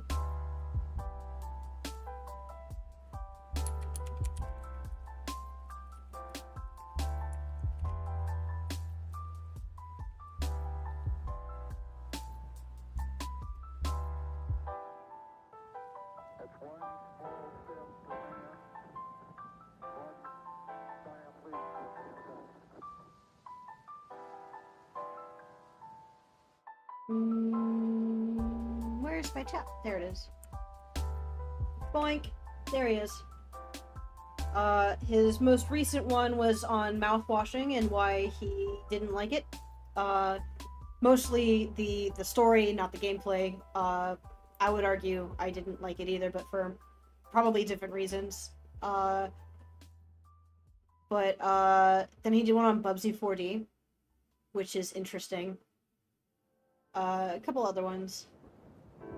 You can see some of his, like, horrific drawing, too, which is fantastic.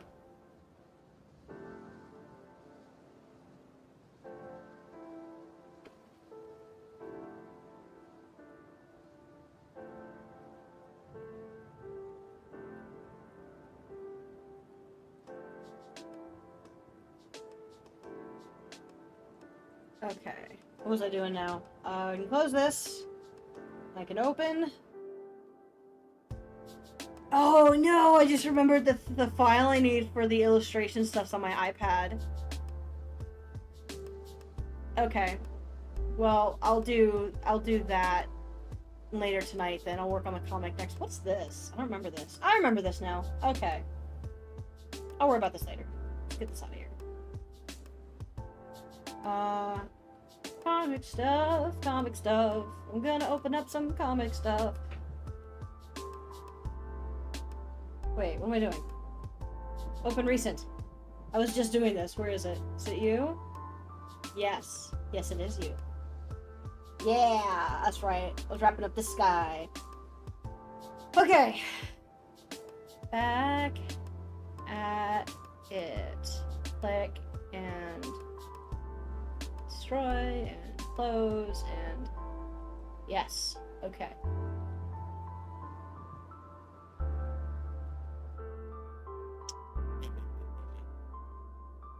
Ugh. I gotta be honest, guys. I really want to go play video games right now. I might need a break. What time is it? 3:45. Can I power through? No. No, I really ought to do this. Okay. Tell you what, guys.